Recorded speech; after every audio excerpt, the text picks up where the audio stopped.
dual nature of matter and radiation. Photon, photon, PHOTON, photon.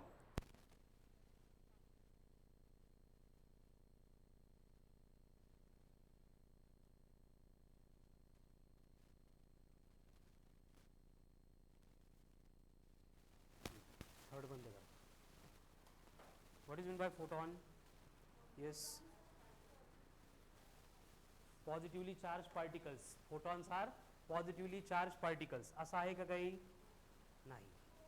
Protons are positively charge particle. हम proton के बारे में discuss नहीं कर रहे, हम डिस्कशन कर रहे हैं अबाउट फोटॉन. फोटॉन, फोटॉन क्या होता है? फोटॉन मतलब आता म्हणणार का पॉझिटिव्हली चार्ज पार्टिकल? नाही. देखो डिफरन्स है. प्रोटॉन मतलब positively charge particle present inside the nucleus having charge 1.6 into and mass 9.1 into 10⁻⁻31 kg.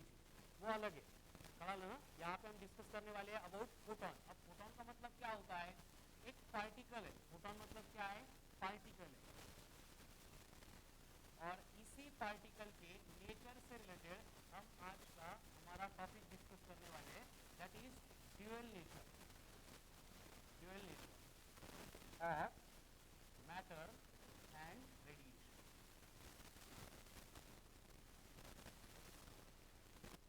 Matter and radiation का जो ड्यूअल नेचर है वही हम यहाँ पे डिस्कस करेंगे. एंड डिस्कशन में बेसिक डिस्कशन चलेगा हमारा अबाउट फोटॉन मतलब क्या होता है. कितने लोगों ने सुना है पहले फोटॉन? एनर्जी होती है फोटॉन मतलब. पॅकेट्स होते एनर्जी के फोटॉन मतलब. अजून बरोबर आहे त्यांचं. अजून क्या क्या सुना है फोटॉन के बारे में? Write down. Photon is A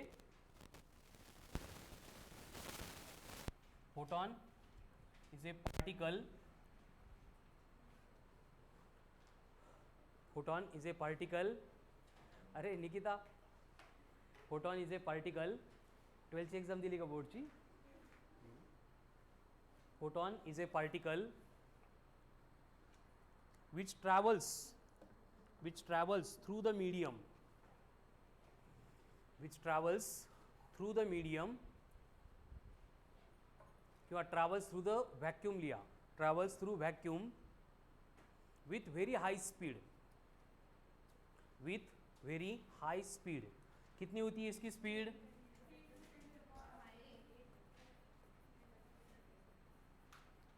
actual में होती है इतनी, बट ये नंबर हमें रिमेंबर करने की जरूरत नहीं है क्योंकि हम इसको हर बार कंसीडर करेंगे अप्रोक्सीमेटली एज 3 × 10⁸ मीटर पर सेकंड.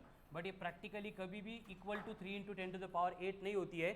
कितनी होती है? 29979245 मीटर पर सेकंड. बट हम उसको कंसीडर करेंगे एज 3 मीटर पर सेकंड. तो फोटॉन मतलब क्या है? पार्टिकल है विच ट्रैवल्स थ्रू स्पेस और vacuum with very high speed. कितनी स्पीड? 3 × 10⁸ मीटर पर second. Next point. Photon possesses or consists of energy. Photon possesses energy given by E equal to h into nu. Given by E equals to h into nu. क्या होते सकाळी सकाळी? E equals to h into nu, where h का मतलब Planck's constant. Very good. Where h is the Planck's constant. कितना होता है Planck's constant? 6.63 into 10⁻⁻34 joule into का जूल पर, नॉट पर, जूल सेकंड या फिर joule into second.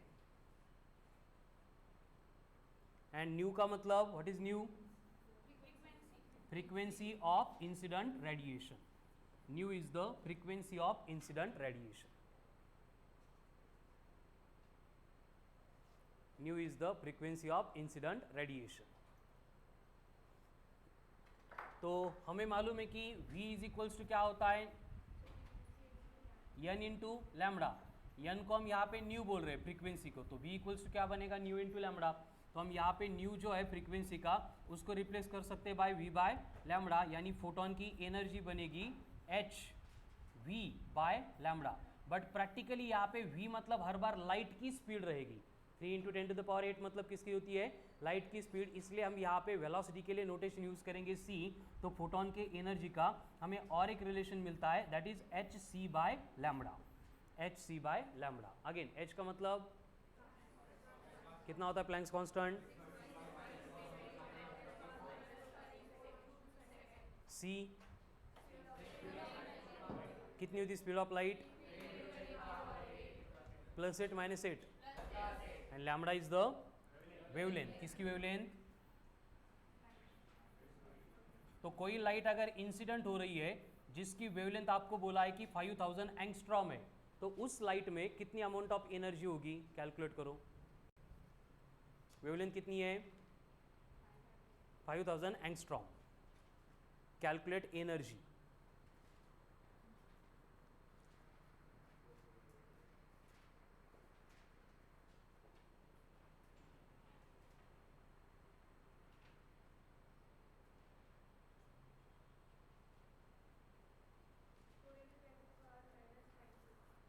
Four into 10 to the power -19 joule. Now convert it into electron volt. देखो जिनका आंसर आ गया ठीक है, जिनका नहीं आ रहा है बोर्ड पे ध्यान दो। एनर्जी ऑफ द फोटोन अभी फॉर्मूला देखा है, कितना होता है एच सी बाय लैम्बडा। अब एच मतलब कितना होता है 6.63 into 10 to the power -34। C मतलब कितना है 3 into 10 to the power 8 divide by lambda कितना है 5 एंगस्ट्रॉम। इसको मीटर में कन्वर्ट करने के लिए क्या करना पड़ेगा, 10 की पावर -10 से मल्टीप्लाई करना पड़ेगा, तो ये बनेगा 5 into 10 to the power -7 metre. तो यहाँ पे 5 इंटू 10 टू द पावर -7 अगर पुट करेंगे तो ये बन गई एनर्जी। अब इसको सिंप्लीफाई करने के लिए देखो 6.63 इंटू 3 19.89 डिवाइडेड बाय आ रहा है 5। अब यहाँ पे -34 + 8 -26 + 7 +7 कहाँ से, -7 ऊपर जाके +7 बनेंगे, तो कितना आ रहा है -19। तो ये बन गया जूल, एंड डिवीजन करेंगे तो कितना आएगा approximately 4 into 10 to the power -19 joule. तो ये हो गई वेवलेंथ, किसकी वेवलेंथ नहीं एनर्जी, किसकी लाइट की, जिसकी वेवलेंथ कितनी दी है 5000 एंगस्ट्रॉम।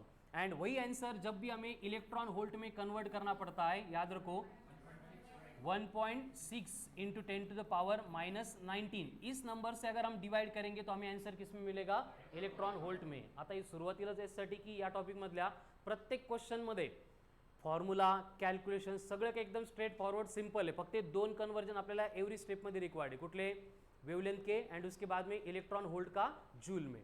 तो अभी यहाँ पे 1.6 से डिवाइड करूँ या मल्टीप्लाई करूँ, तो ये बनेगा 4 into 10 to the power -19 divided by 1.6 into 10 raise to power -19 -19 cancel, very good. तो ये आ गया 40 डिवाइडेड बाय 16, कितना आता है फिर ये 2.5 इलेक्ट्रॉन वोल्ट। ये बन गई energy of the photon, 2.5 electron volt, this is the energy of the photon.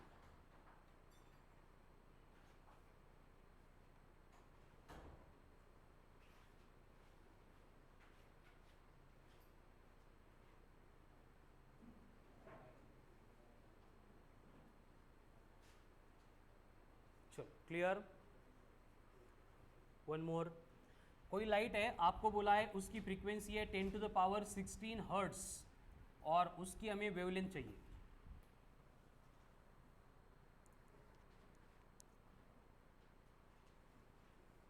Frequency given है एंड हमें कैलकुलेट करनी है वेवलेंथ।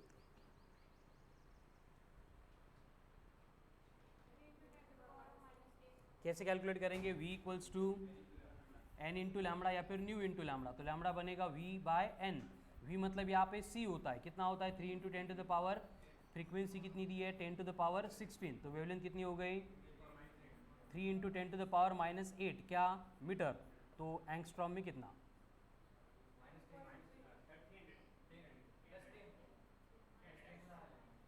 10 टू द पावर +10 से मल्टीप्लाई करना होगा, कितना आएगा फिर, वेरी गुड 300 एंगस्ट्रॉम। एंड इसी को अगर मुझे नैनोमीटर में कन्वर्ट करना है, वेरी गुड, तो ये बनेगा 30 नैनोमीटर। ठीक है, ये हो गया कन्वर्जन। अभी सेम फोटोन की हमें कैलकुलेट करनी है एनर्जी।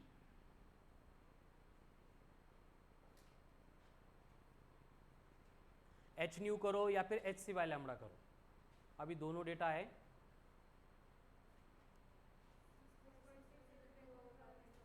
जूल इलेक्ट्रॉन वोल्ट में कन्वर्ट करना है, ठीक है। E इक्वल्स टू क्या होगा, H इंटू न्यू। H कितना है 6.63 into 10 to the power minus 34, nu कितना दिया है 10 टू द पावर 16, तो आंसर बनेगा 6.63 इंटू 10 टू द पावर पवन minus 34 plus 16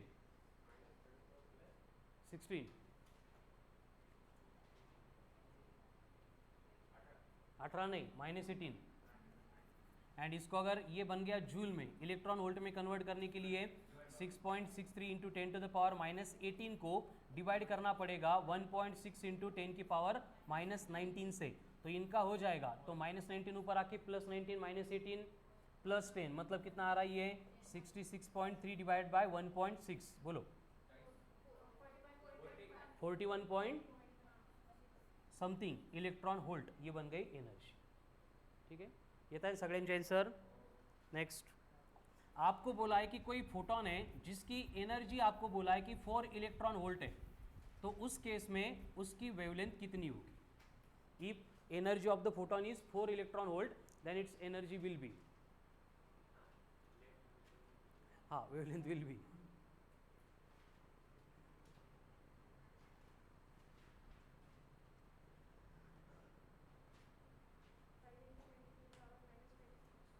five into 10 to the power minus 26, very good, wavelength minus 26,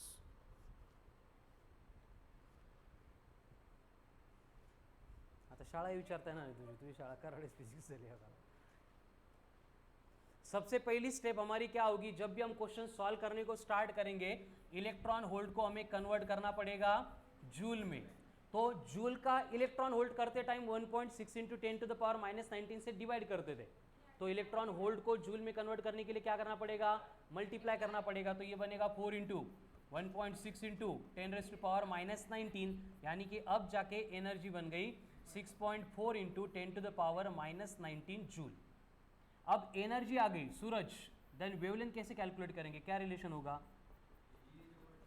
H C by lambda, तो lambda equals to बनेगा H c upon E. आता h सी आपण 10-15 वेळा केलं किती येतं 19.89 into 10 to the power minus 26, E कितना है 6.4 into 10 to the power minus 19, यानी कि फाइनली हमें वेवलेंथ मिलेगी 10 टू द पावर माइनस 26, कितना आएगा 20 डिवाइडेड बाय 6 से 3 पॉइंट समथिंग आता है, मतलब ये 3 रहेगा एग्जैक्ट, तो ये बन जाएगा 3 इंटू 10 की पावर माइनस 7 काय मीटर, यानी कि एंगस्ट्रॉम में कन्वर्ट करेंगे तो 3000 एंगस्ट्रॉम। अगर वेवलेंथ 3000 एंगस्ट्रॉम है तो उसकी एनर्जी कितनी होगी 4 इलेक्ट्रॉन वोल्ट, कळालं ना। इस तरह से वेवलेंथ से एनर्जी, एनर्जी से वेवलेंथ, एनर्जी से फ्रीक्वेंसी। नेक्स्ट, कोई फोटोन है उसकी एनर्जी आपको बोला है 1.1 इलेक्ट्रॉन वोल्ट है, तो उसकी फ्रीक्वेंसी कितनी होगी,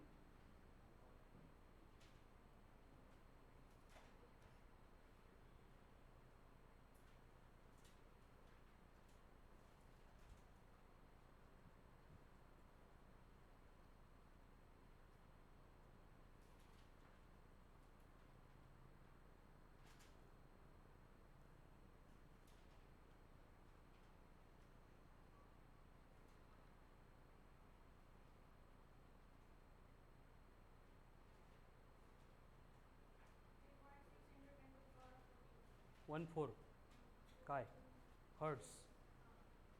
देखो ई को पहले स्टेप में कन्वर्ट करना पड़ेगा जूल में, कैसे कन्वर्ट करेंगे 1.1 into 1.6 into 10 to the power minus 19 करके। अब इनका मल्टीप्लिकेशन कितना आता है 1.76 into 10 to the power minus 19 joule, ये आ गई एनर्जी। फ्रीक्वेंसी चाहिए तो यूज़ करेंगे E equals to H nu, nu equals to बनेगा ई बाय एच, तो ई कितना है 1.76, एच कितना है 6.63 इंटू 10 की पावर, यहाँ पे माइनस 19 है, नीचे माइनस 34 है, माइनस 34 ऊपर आके प्लस 34 माइनस 19, सपना पटकन प्लस 34 माइनस 19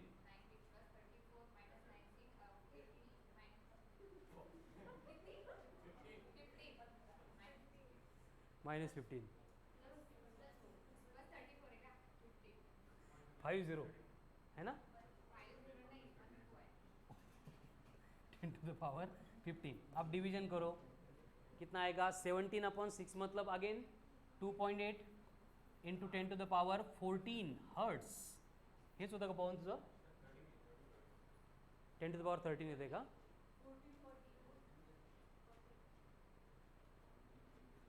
कुठं चुकलं चेक कर बरे. नाही नाही हे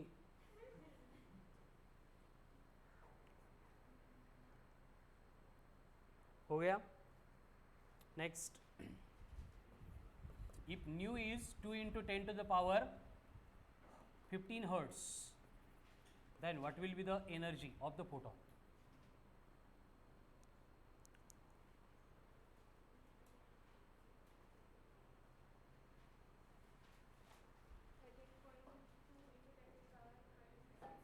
-9 जूल इलेक्ट्रॉन वोल्ट.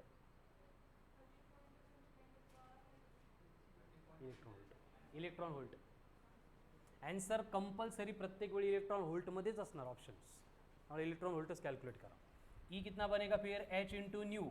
h मतलब 6.63 इंटू 10 की power -34.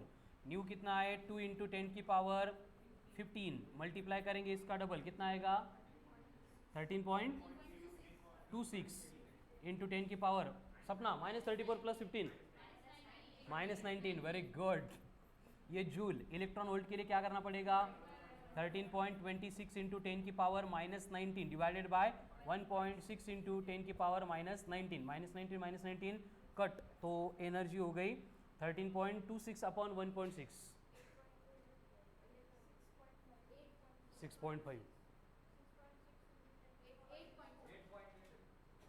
8 point something electron volt. काहीतरी डिव्हिजन भागाकार हे बघा कसा 132 डिवायडेड बाय 16 येतं का. फोरचा टेबल का 16चा येतो. मन बरं 16चा मन नहीं येत 16 4चा मन.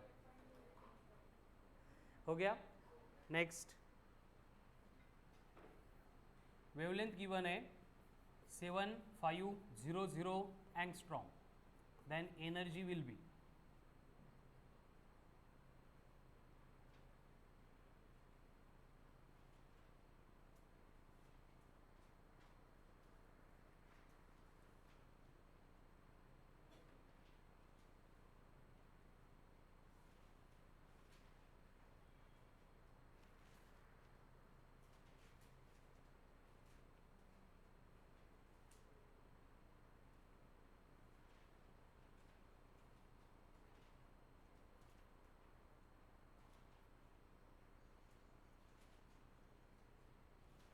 क्या होगा h C by lambda is equals to 19.89 divide by 7.5 into 10 की पावर कितना -26 -9 -7 म्हणजे -19 जूल.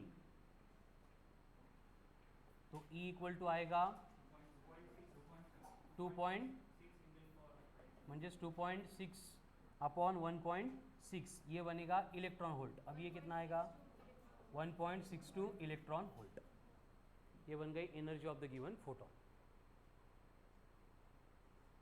तो ये टॉपिक में बस इतना ही करना है हर बार. ठीक है. वेवलेंथ, फ्रीक्वेंसी, उससे एनर्जी, एनर्जी से वेवलेंथ, वेवलेंथ से फ्रीक्वेंसी. चलो, तो हमने फोटोन के बारे में डिस्कशन शुरू किया था. क्या होता है फोटोन? मतलब पार्टिकल है which travels with very high speed. कितनी speed 3 into 10 to the power 8 metre पर सेकंड. कहाँ से? वैक्यूम में से. मीडियम में आने के बाद उसकी स्पीड क्या होगी? वेरी होगी. मतलब ये मीडियम डिपेंडेंट है. ठीक है. उसके बाद में नेक्स्ट पॉइंट लिखा था इट कंसिस्ट ऑफ एनर्जी. कितनी energy? E equals to H into nu. H का मतलब प्लैंक्स कांस्टेंट. कितना होता है Planck's constant? 10 to the power -34 joule second. Nu का मतलब फ्रीक्वेंसी ऑफ इंसिडेंट रेडिएशन. उसको सिंप्लीफाई करके हम यूज करेंगे h C by lambda. H मतलब वही, सी मतलब 3 into 10 to the power 8 metre पर सेकंड. मतलब कि हर बार जब भी हमें वेवलेंथ दी जाएगी तो हम क्या करेंगे, उसको एच सी को लिख देंगे 19.89. कळालं ना. इंटू 10 टू द पावर -26 था, लेकिन एंगस्ट्रॉम का जब भी कन्वर्जन मीटर में करेंगे तो 10 की पावर -7 ऊपर आके वो क्या बनेगा 19 बनेगा, एंड -19 जब जूल का इलेक्ट्रॉन वोल्ट में कन्वर्ट होता है तो क्या होगा, कैंसिल होगा। यानी कि इसके बाद में हमारा काम क्या होगा, अगर वेवलेंथ बोला है 2000 एंगस्ट्रॉम है तो एनर्जी कैलकुलेट करने के लिए डायरेक्ट हम 19.89 डिवाइड बाई 2 कर देंगे। नहीं करा, स्टेप बाय स्टेप प्रोसेस क्या होती है, E equal to H C by lambda. अब H इंटू सी कितना आता है, 9.89 into 10 to the power -26। Angstrom को मीटर में करेंगे तो ये बनेगा 2 इंटू 10 टू द पावर -7, मतलब ये 19.89 अपॉन 2 ब्रैकेट में कितना आएगा, 10 की पावर -19, ये होता है जूल में। जब हम इसको इलेक्ट्रॉन वोल्ट में कन्वर्ट करेंगे तो सिर्फ एडिशनल क्या करना पड़ेगा हमें, इलेक्ट्रॉन वोल्ट में कन्वर्ट करने के लिए 1/1.6 से मल्टीप्लाई करना पड़ेगा। ठीक है, चलो कितना आएगा आंसर फिर, ये कौन ने दे, 9.9 नहीं आएगा, 1.6 से डिवाइड करना बाकी है ना, 6 पॉइंट समथिंग, 6 पॉइंट समथिंग या एग्जैक्टली 6 इलेक्ट्रॉन वोल्ट। चलो अब नेक्स्ट, वेवलेंथ गिवन है 4000 एंगस्ट्रॉम, तो क्या करना है, बस एनर्जी फाइंड करने के लिए 19.89 डिवाइडेड बाय 4 इंटू 1.6, यही आन्सर। कळालं का हे नाही कळालं बाय प्रोसेस गेले काही फरक पडत नाही, बट असं असेल तर आपले 10-15 सेकंद वाचतील तिथं, कारण तेच तेच परत रिपीट का करायचं। ये 3 इलेक्ट्रॉन वोल्ट,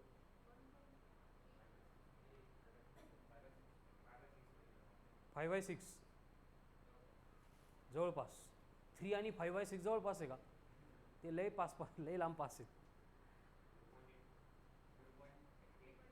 3.5 हाँ 3.1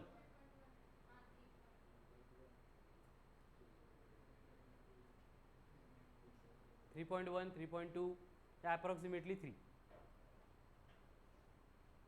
ठीक है, चलो अब कम टू द फोटोन। अब ये फोटोन आया कहाँ से, फोटोन की आइडिया मिली कहाँ से, लाइट से, वेरी गुड। ठीक है, परत तेज लास्ट सेक्शन में हमने बहुत बार ये थ्योरी डिस्कस इसलिए की थी क्योंकि ड्यूअल नेचर में, उसके बाद में ऑप्टिक्स में हमें रिपीटेडली इनके बारे में डिस्कशन करना है। ठीक है, सबसे पहले हमने देखा कि जेम्स क्लर्क मैक्सवेल ने एक थ्योरी प्रपोज की थी। क्या था मैक्सवेल का कंक्लूजन या फिर एक्सप्लेनेशन,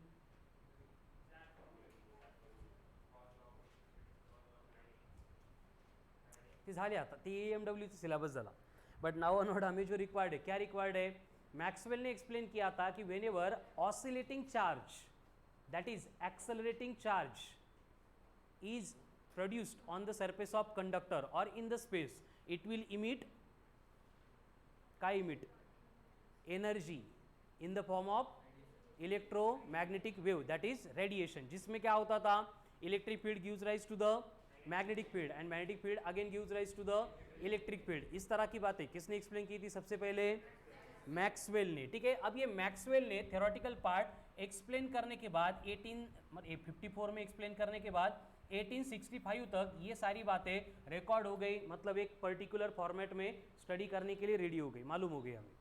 उसके बाद में क्या हुआ कि इसका जो थ्योरेटिकल एक्सप्लेनेशन था इलेक्ट्रोमैग्नेटिक वेव के प्रोडक्शन का, उसके ऊपर एक्सपेरिमेंट करके सक्सेसफुली इलेक्ट्रोमैग्नेटिक वेव इमिट करके डिटेक्ट किया गया इन 1887 बाय कौन, हेनरिक हर्ट्ज। किसने किया था, हेनरिक हर्ट्ज ने। इसके पैरेलल में लाइट की जो थ्योरी चल रही थी उसके रिलेटेड हमें मालूम है कि सबसे पहले न्यूटन ने बोला कि लाइट इमिट होता है in the form of tiny particles known as corpuscles. Photon Newton ने नहीं बोला था, क्या बोला था, कॉर्पुस्कल्स। ये कॉर्पुस्कल्स कैसे होते हैं, एवढे एवढे होते, दिसतात काय ते एवढे एवढे होते। ठीक है, कॉर्पुस्कल्स कैसे होते हैं माहित नहीं आपल्याला, ते न्यूटनला माहिती होते। ठीक है, बट उसने प्रॉपर्टीज बोली थी, कैसे होते हैं, वेटलेस होते हैं, कैसे होते हैं, इलास्टिक होते हैं, कैसे होते हैं, रिजिड होते हैं। समझ में आ रहा है। उसके बाद में जब भी ये कॉर्पुस्कल्स मीडियम में से ट्रैवल करते हैं तो ट्रैवल करते टाइम डेंसर मीडियम में इनकी वेलोसिटी ज़्यादा होती है as compare to that of rare medium. उसके बाद में ये जो कार्पुस्कल्स होते हैं इनके साइज के ऊपर कलर डिपेंड करता है, जैसे कि बड़ा कार्पुस्कल है वो रेड होगा, त्यामुळे रेड कलरमुळे डोळ्याला त्रास होतो आपल्या। ठीक है ना। उसके बाद में अगर व्हायलेट है, इंडिगो है, ब्लू है तो छोटे छोटे कार्पुस्कल्स होंगे एंड त्यामुळे काय होतं, काही होत नाही, बरं वाटतं। ठीक है, तो इस तरह की थ्योरी न्यूटन ने बोली थी। तो ये सारे पॉइंट एक्सप्लेन करते टाइम न्यूटन ने जो थ्योरी प्रपोज की थी उसको हम न्यूटन की थ्योरी या फिर डायरेक्ट कॉर्पुस्कुलर थ्योरी बोलते हैं। अराउंड 1675 न्यूटन ने ये सारी बातें एक्सप्लेन की थी। कब? अराउंड 1675। अब उसके बाद में क्या हुआ, एक और साइंटिस्ट आ गया, कौन था? हाइजीन, यूजीन, कौन सा न्यू टाइम एनालिसिस, ठीक है। अब ये हाइजीन ने जो है 28 मतलब लगभग पॅरलल दुसरी थेरी एक्सप्लेन की थी। हे दोघं एकमेकांना ओळखत पण नव्हते, ओळखत म्हणजे न्यूटनची हवा होती तो सगळ्यांना माहिती होता, बट थेरी रिलेटेड त्यांचं काही डिस्कशन होत नव्हतं, ठीक है। तो हाइजीन ने न्यूटन के थेरी को मतलब मालूम किए बिना एक्सप्लेन किया था कि लाइट जो है ये प्रोपागेट होता है through the medium in the form of wave, and इसने नेचर बोला था कौन सा वेव? Longitudinal wave. कौन सा वेव? Longitudinal wave. एंड ये लॉन्जिट्यूडनल वेव से रिलेटेड एक्सप्लेनेशन देते टाइम हाइजीन ने बोला था कि ये जो वेव है इसकी वेवलेंथ के अकॉर्डिंग लाइट का कलर चेंज होता है। Different colours of light are due to different wavelength. उसके बाद में ये जो वेवलेंथ होती है, सॉरी ये जो लाइट होता है ये मीडियम में से ट्रैवल करता है। अब लॉन्जिट्यूडनल वेव मतलब ये टाइप हो गई मैकेनिकल वेव की, मतलब इसको रिक्वायर होगा material medium for its propagation. तो उसी से रिलेटेड ये हाइजीन के थ्योरी में क्वेश्चन आ गया कि सन एंड अर्थ के बिटवीन कोई मीडियम है नहीं, वहां पे क्या है?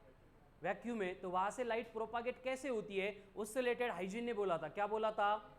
Hypothetical medium known as luminiferous ether present everywhere in the space.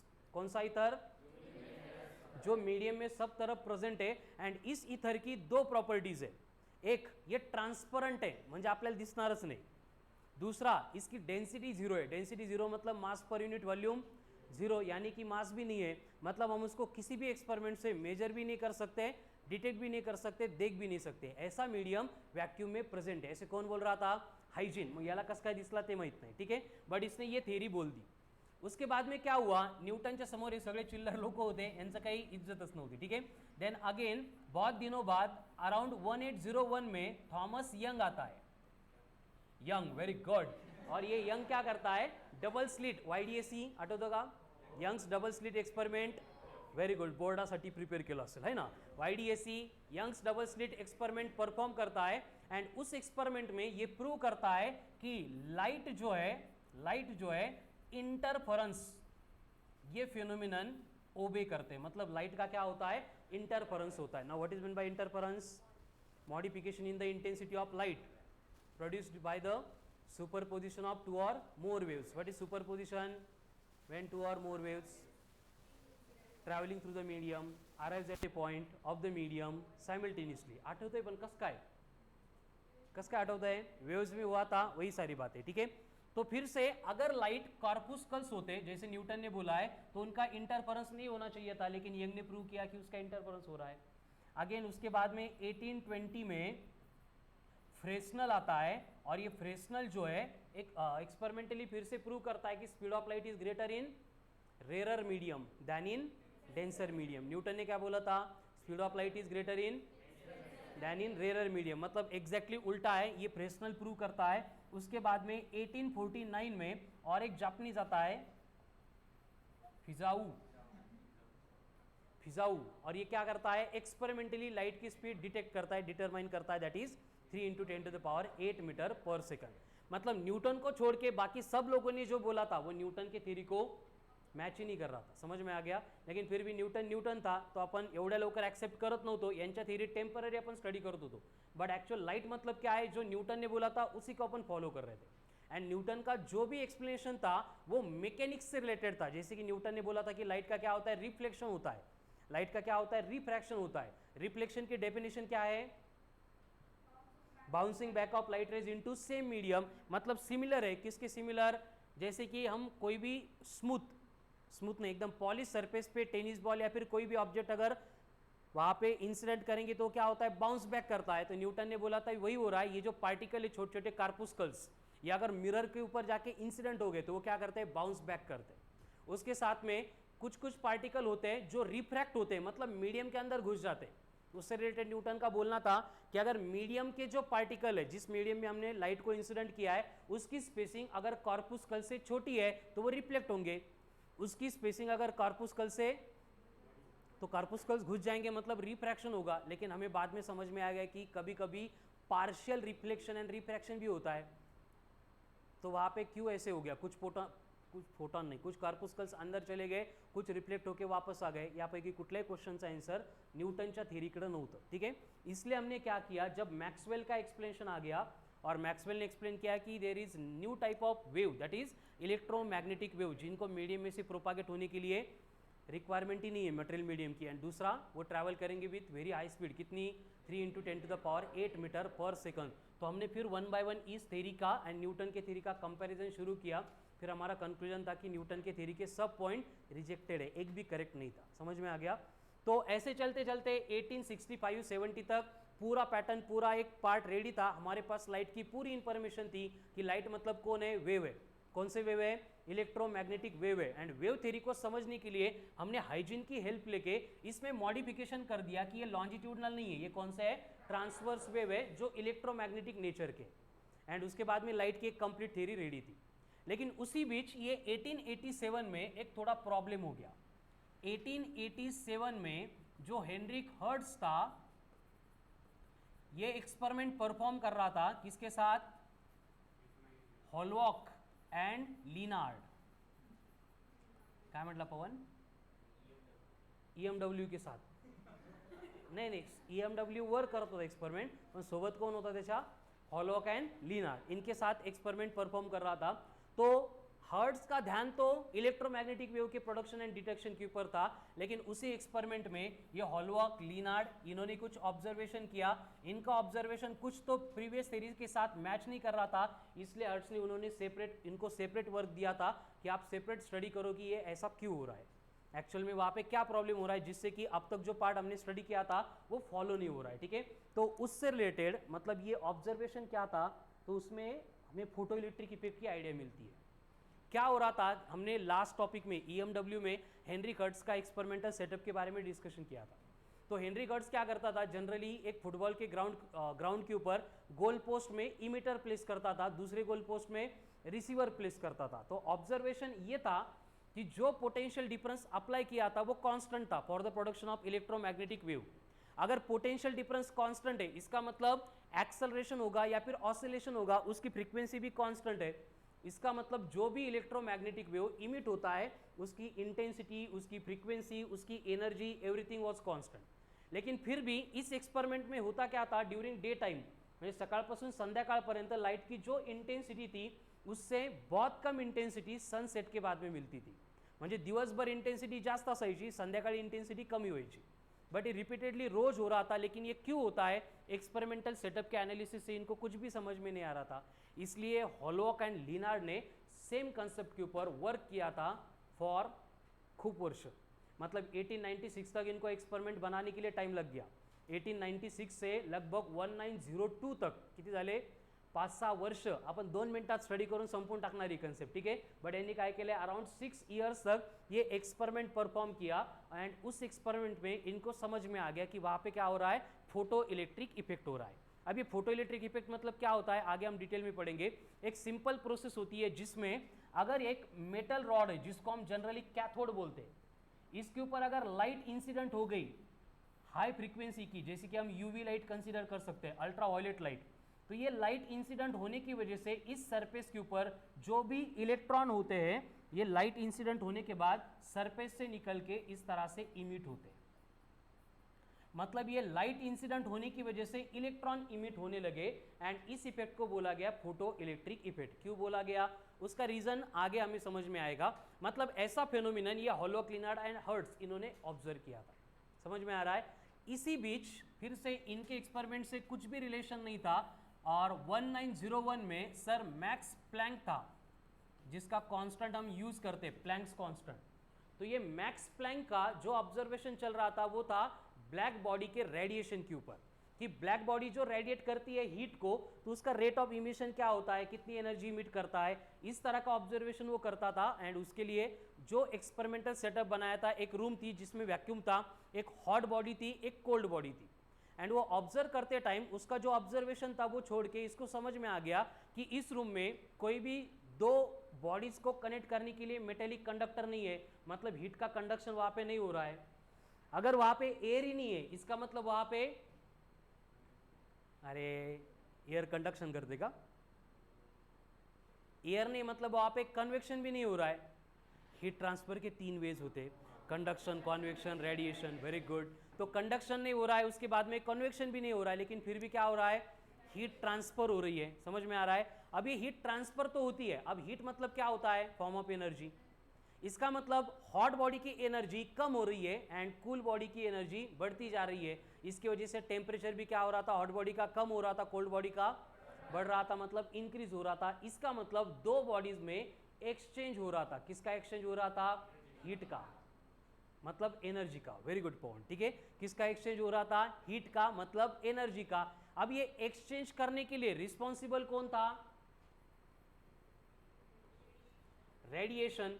And इसी रेडिएशन को हम इलेक्ट्रोमॅग्नेटिक वेव्ह बोलते हैं एंड जे रेडिएशन्स आपल्याला डोळ्यांना दिसतात त्यांना आपण लाइट म्हणतो। इसका मतलब ये हॉट बॉडी से एनर्जी लेके जाने के लिए रिस्पॉन्सिबल कौन था, हीट ट्रांसफर करने के लिए रिस्पॉन्सिबल कौन था, रेडिएशन, मतलब कौन, इलेक्ट्रोमैग्नेटिक वेव, मतलब कौन, लाइट। एंड इस पार्ट को देखते हुए फिर यहाँ पे ये जो मैक्स प्लैंक था इसने कंक्लूड किया था कि बेसिकली ये जो भी रेडिएशन के बारे में हम यहाँ पे डिस्कस कर रहे हैं, ये सारे के सारे रेडिएशन क्या करते हैं, एनर्जी को लेके जाते हैं। मतलब इस रेडिएशन में क्या होना चाहिए, एनर्जी का होना चाहिए। ठीक है, एंड इसीलिए इससे रिलेटेड प्लैंक ने सबसे पहले एक्सप्लेन किया था कि ये जो लाइट होती है, ये जो इलेक्ट्रोमैग्नेटिक वेव होते हैं, ये जो रेडिएशंस होते हैं, ये क्या होते हैं, पैकेट्स ऑफ एनर्जी होती है। क्या होते हैं, बंडल्स ऑफ एनर्जी होते हैं। क्या होते हैं, क्वांटाज ऑफ एनर्जी होते हैं। एंड इसी पैकेट को, इसी बंडल को, इसी क्वांटा को बोला जाता है एज फोटॉन। कळला का मग फोटॉन क्या होता है, फोटॉन फिर packet of energy, bundles of energy और क्वांटाज ऑफ एनर्जी। कहाँ पे प्रेजेंट होगा, लाइट में, रेडिएशन में, या फिर इलेक्ट्रोमैग्नेटिक वेव में। लेकिन इन जनरल हम क्या करेंगे, अभी लाइट रिलेटेड डिस्कशन करेंगे। क्लियर है? फिर फोटॉन आला कुठून, त्याची लिंक लागते का? तो 1901 में ये एक्सप्लेन किया था मैक्स प्लैंक ने कि light consist of packets of energy, bundles of energy, quantas of energy. इसलिए क्या होता है, हॉट बॉडी से एनर्जी के पैकेट निकलते हैं, कोल्ड बॉडी में जाते हैं। कोल्ड बॉडी में एनर्जी के पैकेट आ गए, मतलब क्या होगा, कोल्ड बॉडी की एनर्जी बढ़ जाएगी एंड एनर्जी बढ़ेगी मतलब वहाँ पे टेम्परेचर बढ़ जाएगा। ठीक है, तो इस तरह से ये फोटॉन का इंट्रोडक्शन हुआ था। कब हुआ था, 1901 में। ठीक है, हॉलोक एंड लिनार्ड एक्सपेरिमेंट परफॉर्म कर रहे थे। कब कर रहे थे, 1896 से शुरू तो किया था। त्यांना कळत होतं की लाइट इंसिडेंट होने के बाद इलेक्ट्रॉन इमिट हो रहे, बट आपण एक्सेप्ट काय केलं होतं कि इसके बाद कुछ भी कंफ्यूजन नहीं करेंगे, लाइट मतलब इलेक्ट्रोमैग्नेटिक वेव होगा। लेकिन वेव कभी भी मैटर के साथ या फिर मटेरियल के साथ इंटरैक्ट करता है, इससे रिलेटेड कोई भी थ्योरी उससे पहले एक्सप्लेन ही नहीं की गई थी। त्या दोघांना प्रश्न पडत होते की नेमका लाइट इंसिडेंट झाल्यामुळे इलेक्ट्रॉन कसा इमिट होतो। तो जब ये मैक्स प्लैंक का एक्सप्लेनेशन आता है, फोटॉन का वहाँ पे इंट्रोडक्शन होता है, उसके बाद में हॉलोक एंड लिनार्ड फिर एक्सप्लेन करते हैं कि यहाँ पे इंसिडेंट होने वाली जो लाइट है, कौन इंसिडेंट हो रहा है, लाइट इंसिडेंट हो रही है। तो लाइट के पास कौन है, फोटॉन है, मतलब एक्चुअल में इंसिडेंट कौन हो रहा है, फोटॉन हो रहा है। एंड ये फोटॉन जाके क्या करते हैं, इस मेटल में, मेटल है मतलब कौन है, कंडक्टर है, कंडक्टर है मतलब उसकी सरफेस के ऊपर क्या होंगे, फ्री इलेक्ट्रॉन होंगे। Very good. तो ये फ्री इलेक्ट्रॉन के साथ जाके कोलाइड होते हैं, फ्री इलेक्ट्रॉन के साथ जाके कोलाइड होते हैं। एंड इस कोलिजन की प्रोसेस में ये फोटॉन की और एक प्रॉपर्टी है जो हम आगे लिखने वाले हैं कि फोटॉन का रेस्ट मास 0 है। फोटॉन का रेस्ट मास 0 है। व्हाट इट मीन्स, लय मोठा गोळ है। ठीक है, फोटॉन का रेस्ट मास 0 है। इसका मतलब क्या है, आता फक्त एवढंच लक्षात ठेवा, इसका मतलब ये है कि एट रेस्ट फोटॉन का एग्जिस्टेंस ही नहीं है। समझ में आ रहा है ना, क्योंकि जिसका मास नहीं उसका कुछ नहीं है। ठीक है, तो फोटॉन का रेस्ट में कोई भी एग्जिस्टेंस नहीं है।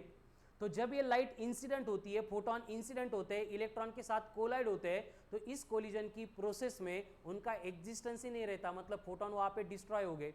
लेकिन फोटॉन मतलब कौन था, एनर्जी थी ना, पैकेट था मतलब क्या था, एनर्जी थी। तो ये सारी की सारी एनर्जी इलेक्ट्रॉन को मिलती है। ठीक है, आता फक्त फ्री इलेक्ट्रॉनला मिळते की रिव्हॉल्विंग इलेक्ट्रॉनला पण मिळते, सगळ्यांना मिळते, कळालं ना। बट आपल्या कामाचे कोण आहेत, फ्री इलेक्ट्रॉन, क्योंकि रिवॉल्विंग इलेक्ट्रॉन उस एनर्जी को गेन करके कुछ नहीं करेंगे, उड़िया मार के फिर से अपने ऑर्बिट में वापस आएंगे।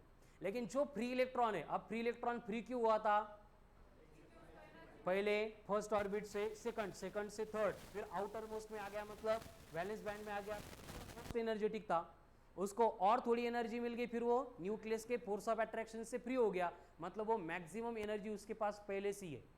लेकिन उसके पास एनर्जी कौन सी है? सिर्फ वो न्यूक्लियस के फोर्स ऑफ अट्रैक्शन से, अट्रैक्शन को ओवरकम करके फ्रीली मूव होने के पास है। इसलिए हमने देखा है कि free electron travels with speed of which is in the range of -1 तो 8 10⁵ मीटर पर सेकंड, इस वेलोसिटी से क्या करते हैं वो ट्रैवल करते हैं, मतलब इतनी एनर्जी उनके पास पहले से थी, अब ये फोटोन जाके उनके साथ कोलाइड होके उनको और एनर्जी दे रहा है, तो वो इलेक्ट्रॉन क्या करेंगे, एनर्जी को गेन करेंगे। पहले न्यूक्लियस से फ्री हुए थे, अब क्या करेंगे, उस मेटल के सरफेस से ही फ्री होके बाहर जंप करेंगे। समझ में आ गया? बाहर जंप कर दिया मतलब इलेक्ट्रॉन का इमिशन हो गया, तो ये इलेक्ट्रॉन के इमिशन के लिए रिस्पॉन्सिबल कौन था? फोटोन था। समझ में आ रहा है ना? लाइट का मतलब कौन था? फोटोन। तो फोटो की वजह से इलेक्ट्रॉन का होने वाला इमिशन वो बनता है फोटो इलेक्ट्रिक इफेक्ट। काही लक्षामध्ये कळालं? तो इसी से रिलेटेड आगे का हमारा डिस्कशन चलने वाला है, अभी इसको छोड़ दो, right down next reading, photo electric effect. Photo electric effect, photo electric effect.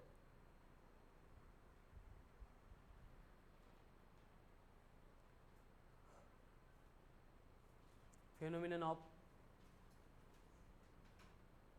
वो फोटोन के बारे में लिखा था ना स्टार्ट में, उसमें एक पॉइंट ऐड कर दो, वो rest mass of photon is 0, rest mass of photon is 0।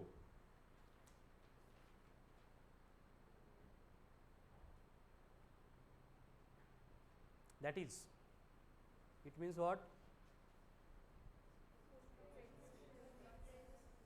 ले आओ,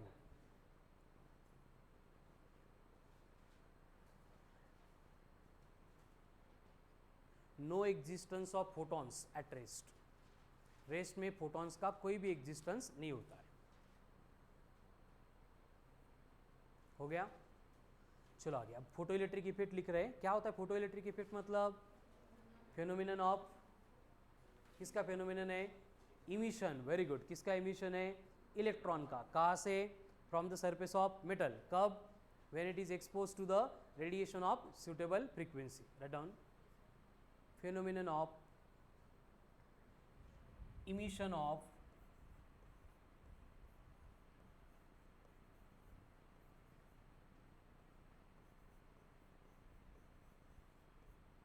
phenomenon of emission of electrons, phenomenon of emission of electrons from surface of metal, from surface of metal when it is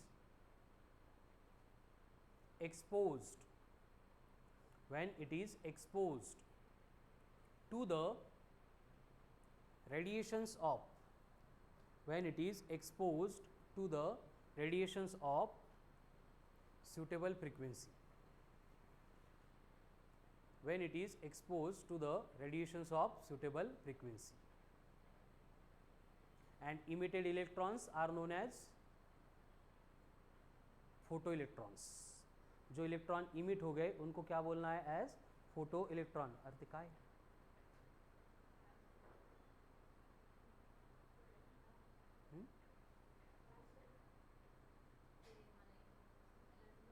ठीक आहे, medicine डॉक्टरने दिलेलं आहे ना, नाही तुला घडी घडी टेन्शन येतं, रडायला लागती। फोटो इलेक्ट्रिक इफेक्ट क्या होता है? फोटो इलेक्ट्रिक इफेक्ट मतलब Bharati, what is photo electric effect?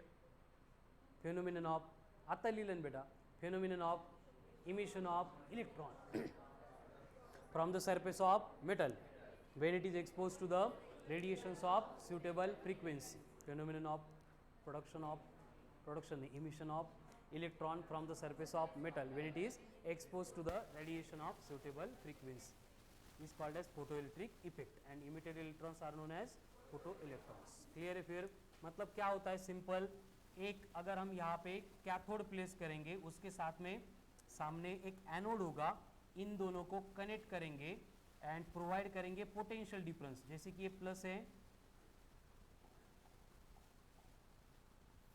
ये माइनस है, ये प्लस है, एंड इनको कनेक्ट करेंगे थ्रू एक एमीटर या फिर galvanometer to check the detection of current. तो बेसिकली जब हम की को क्लोज करेंगे तो यहाँ पे करंट फ्लो होगा क्या, एसनो कसं काय होईल सांग बरं, ह्या गॅपमध्ये का तुला इकडे पकडून उभं करायचं का, फिर अरे कॅपॅसिटर ते गेलं हे कॅपॅसिटर दिसतंय तुला एवढ्या लांब, कोणाला दिसतंय, हो हां पवन कॅपॅसिटर दिसतंय तुला, हे कसं काय म्हणजे घरात असं काही दोन वस्तू समोर समोर ठेवल्या घरच्या तेच म्हणजे कॅपॅसिटर है इन दोनों में क्या है, एयर गैप है, तो यहाँ से करंट फ्लो होगा क्या, मतलब galvanometer will show zero deflection, असं व्हायला पाहिजे नॉर्मली, आणि असंच होतं काय, पवन आकांक्षा अजून कोणाला काही कन्फ्युजन आहे याच्या बाबतीत, नाही ना।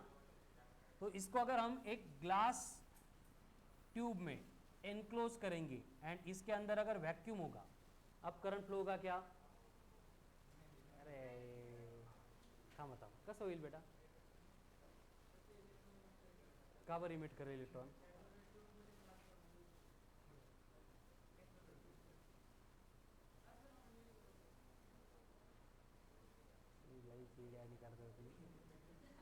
इलेक्ट्रॉन इमिटर इथं फ्लो होतील, कोण म्हणतो वरून लीक आहे, त्यात का पाणी भरलंय आपण का हवा भरली आहे, प्रथमेश गुड मॉर्निंग बेटा, काय म्हणायचं तुला, मला कळत नाहीये, अरे ही काय कॅथोड रे ट्यूब आहे का, एवढा हाय पोटेन्शियल आहे का, छोटीशी बॅटरी लावली आपण, होगा क्या करंट फ्लो, अजून कोण आहे काय, तो औषध पीऊन घे ठीक है तो यहाँ पे कोई भी करंट फ्लो नहीं होगा, क्लियर है अनिकेत, समझलं का, बाकी जन जाऊ दे, तुला काही कन्फ्युजन नहीं बेटा याच्यामध्ये, चला तो यहाँ पे क्या होगा, इस ग्लास ट्यूब को हम यहाँ पे इस तरह से एक ओपनिंग रखेंगे एंड जिसको बंद कर देंगे विद द हेल्प ऑफ कौन सा क्रिस्टल, क्वार्ट्ज म्हणजे glass, very good, quartz crystal से इसको एनक्लोज करेंगे, तो अब करंट फ्लो होगा क्या, नहीं करंट फ्लो होगा क्या, करंट फ्लो व्हायला कंडक्टर पाहिजे, या दोन्ही प्लेटला आपण कंडक्ट केलंय का, मग इथून करंटच फ्लो होणार नाही काही जरी केलं तरी, कळालं ना, तो galvanometer will show zero deflection, ये फैक्ट है, बट जब इसके ऊपर लाइट इंसिडेंट होंगे तो लाइट के इंसिडेंट होने के बाद में यहाँ पे करंट फ्लो होगा क्या, नहीं होगा, करंट का फ्लो होईल, करंट फ्लो होण्यासाठी कंपल्सरी कंडीशन क्या है कि दो कंडक्टर को कनेक्ट करना पड़ेगा, हाई पोटेंशियल से लो पोटेंशियल तक, लेकिन यहाँ पे करंट फ्लो होगा क्या, नहीं होना चाहिए था, लेकिन हॉलोक एंड लिनार्ड के एक्सपेरिमेंट में उन्होंने फर्स्ट ऑफ ऑल ऑब्जर्व किया था, हाँ होइलच, हाँ क्या ऑब्जर्व किया था कि इस पर्टिकुलर केस में भी ये जो गैल्वेनोमीटर है ये डिफ्लेक्शन शो कर रहा है, प्रैक्टिकली कंडीशन क्या है कि इन दोनों के बिटवीन में क्या है, एयर गॅप है, क्या है का तुम्ही ऍक्सेप्टच केलंय की काही ठेवलं पण नाही ठेवलं तरी करंट फ्लोच होणार आहे, म्हणजे यांच्या बिचाऱ्यांच्या 6 वर्षाच्या 8 वर्षाच्या मेहनतीला काही अर्थच नाही, यहाँ पे कंडीशन क्या है कि दोनों के बिटवीन अगर एयर गॅप है, मी जर इथं वायरस हातामध्ये पकडला आणि इथं ठेवला,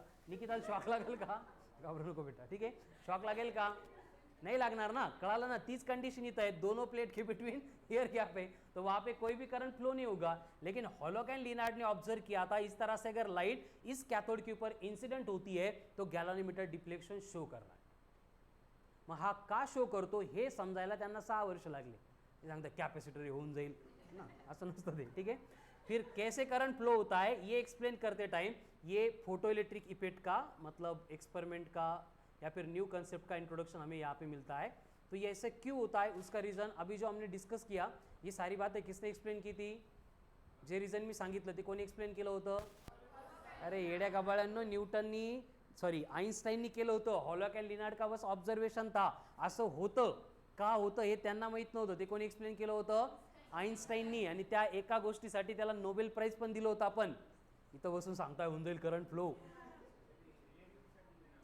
रिलेटिविटीसाठी काही नहीं मिळालं त्याला, रिलेटिविटीचं कोणाला काही कळालीच नहीं तर का द्यायचं नोबेल प्राइज, ठीक है, तो यहाँ पे करंट फ्लो नहीं होना चाहिए था, लेकिन फिर भी करंट फ्लो होता है, इतना ऑब्जर्वेशन था किसका, हॉलोक एंड लिनार्ड का, आता याच्या अगोदर मी काय एक्सप्लेन केलं होतं ते बाजूला ठेवा, इन्होंने क्या ऑब्जर्व किया, बस जब भी लाइट इंसिडेंट होती है मेटल के ऊपर वो इलेक्ट्रॉन इमिट करते हैं, इसलिए वहां पे क्या होता है गैलोमीटर डिफ्लेक्शन शो करता है। बट ऐसे क्यों होता है उसका एक्सप्लेनेशन हॉलोक एंड लिनार्ड या फिर हर्ट्ज इनके पास नहीं था, वो एक्सप्लेन किया था बाय आइंस्टाइन। समझ में आ रहा है? तो आइंस्टाइन की थ्योरम बाद में पढ़ेंगे, पहिले आप फोटो इलेक्ट्रिक इफेक्ट पढ़ रहे, याच्या अगोदरच्या पेजवर इथं जे मी एक्सप्लेन केलं हे विसरून जा, कळालं ना? हे हळूहळू आपल्याला डिस्कस करायचंय. आता हेच डोक्यात धरून बसले तुम्ही तर पुढचं मग मला सांगायची गरजच नाहीये. फॉर्मली तो 5 मिनिटात संपला टॉपिक, तसं करायचं का? फोटो इलेक्ट्रिक इफेक्ट, ठीक है, ये एक्सपेरिमेंटल ऑब्जर्वेशन किसका था? हॉलॉक, लिनार्ड एंड हर्ट्ज का. ठीक है, तो क्या था फोटो इलेक्ट्रिक इफेक्ट में? लाइट इंसिडेंट होती है मेटल के ऊपर, वहां से इलेक्ट्रॉन इमिट होते हैं. इसी के ऊपर से हमने एक डेफिनेशन बनाई है फोटो इलेक्ट्रिक इफेक्ट की. क्या है, रीड करो. Emission of electron from the surface of metal whenever it is exposed to the radiation of suitable frequency, उसको बोला जाता है फोटो इलेक्ट्रिक इफेक्ट. मतलब इन्होंने बस ऑब्जर्व किया कि लाइट इंसिडेंट हो गई मेटल के ऊपर, फिर वहां से इलेक्ट्रॉन क्या होते हैं, इमिट होती है. फिर उन्होंने क्या किया, एक्सपेरिमेंट रिलेटेड कुछ और ऑब्जर्वेशन किए थे, जिसमें से फर्स्ट ऑब्जर्वेशन ये था कि यहाँ पे जो पोटेंशियल डिफरेंस हमने अप्लाई किया है, मतलब ये पीडी, इस पोटेंशियल डिफरेंस को अगर कांस्टेंट रखेंगे, इसमें कोई भी वेरिएशन नहीं होगा, उसके साथ में लाइट की जो भी इंटेंसिटी है, इंटेंसिटी ऑफ इंसिडेंट रेडिएशन, ये भी हम अगर कांस्टेंट रखेंगे, एंड सिर्फ फोटो इलेक्ट्रिक करंट, यानी उसको हम आईपी बोलेंगे थोड़ी देर के लिए, I for intensity and IP for photo electric current, confuse नहीं व्हायचं. ठीक है, ऊपर का आई मतलब कौन है, इंटेंसिटी, आईपी मतलब कौन, फोटो इलेक्ट्रिक करंट. इसका वेरिएशन विथ फ्रीक्वेंसी कैसे होता है, ये इन्होंने एक्सपेरिमेंट में ऑब्जर्व करना शुरू कर दिया. मतलब इंसिडेंट होने वाली लाइट की इंटेंसिटी कांस्टेंट रहेगी, पोटेंशियल डिफरेंस भी चेंज नहीं होगा. चेंज क्या होगा, सिर्फ फ्रीक्वेंसी, करंट मने फ्रीक्वेंसी चेंज होगी, एंड फ्रीक्वेंसी के चेंज होने से करंट में क्या डिफरेंस आता है ये ऑब्जर्व करना था. ठीक है, तो इन्होंने जो भी ऑब्जर्वेशन किया था उसको ग्राफिकली प्लॉट किया. ग्राफ में क्या है, दो एक्सिस, ये वेरी गुड, ये तो यहाँ पे आ गया आईपी, आईपी मतलब फोटो इलेक्ट्रिक करंट, यहाँ पे आ गई फ्रीक्वेंसी. तो इन्होंने एक्सपेरिमेंट स्टार्ट किया, and at the start of experiment frequency कितनी है, 0 है. जब फ्रीक्वेंसी 0 थी, फोटो इलेक्ट्रिक करंट कितना है,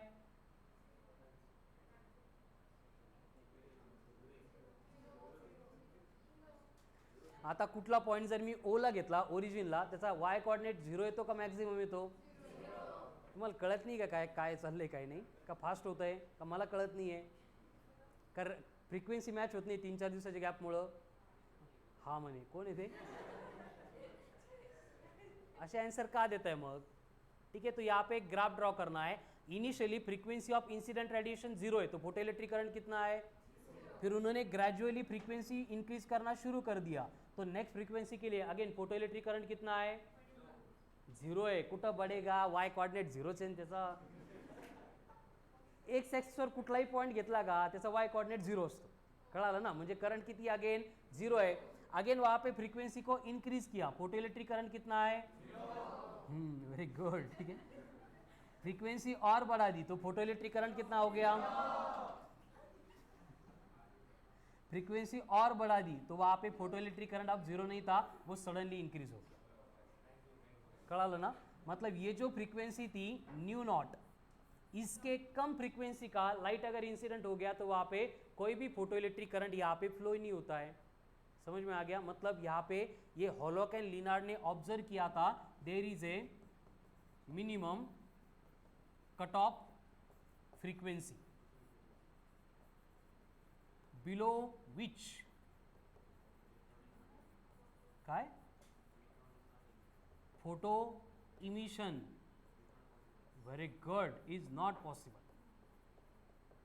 एंड इस फ्रीक्वेंसी को बोला था as threshold frequency. Threshold frequency तो क्या होता है थ्रेशोल्ड फ्रीक्वेंसी, मतलब minimum frequency of incident radiation below which photo emission is not possible. ये किसने ऑब्जर्व किया था, हॉलॉक एंड लिनार्ड. कळालं? अब इससे रिलेटेड असं का होतं, यापेक्षा कमी फ्रीक्वेंसीची लाइट इलेक्ट्रॉनला इमिट का करत नाही, इसका आंसर अगेन हॉलॉक एंड लिनार्ड के पास नहीं था. उसको भी किसने एक्सप्लेन किया था, वेरी गुड, आइंस्टाइन ने. और आइंस्टाइन ने एक्सप्लेनेशन क्या दिया था, आता सांगितलं तुम्ही परत मलाच तेच आन्सर देत राहणार, त्यामुळे मी नंतर सांगणार. ठीक आहे, हे घ्या लिहून पहिले. ठीक आहे, observations of photo electric effect. Observations of photoelectric effect,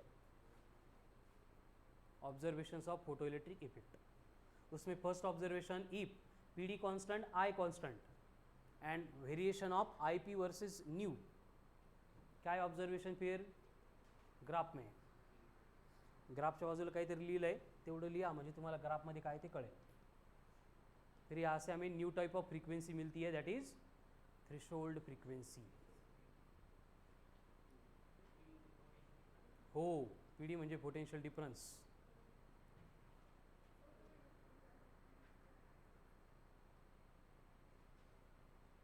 हो गया लिख के Bharti. Stand up. What is threshold frequency? नहीं वैष्णवी.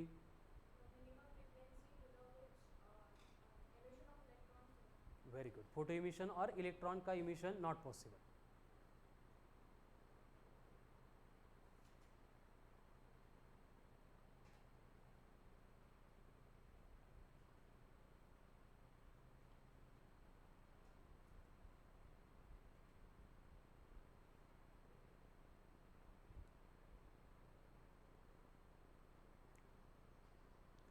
ग्राफ ड्रॉ करना है, उसके बाजू में स्टेटमेंट लिख के फिर थ्रेशोल्ड फ्रीक्वेंसी को डिफाइन करना है. क्या डिफाइन करना है बोलो क्या? चलो write down. Threshold frequency, minimum frequency below which photo emission is not possible. Minimum frequency below which photo emission is not possible. Minimum frequency below which photo emission is not possible. अब देखो Einstein ने इसका explanation दिया था और उसको explain करने के लिए आइंस्टाइन ने यहाँ पे एक न्यू कंसेप्ट एक्सप्लेन की थी जिसको बोला जाता है वर्क फंक्शन. थ्रेशोल्ड फ्रीक्वेंसी लिखने के बाद नेक्स्ट हेडिंग लिखो वर्क फंक्शन. अब ये वर्क फंक्शन मतलब क्या होता है? Right down. Work function is the, सांग पवन.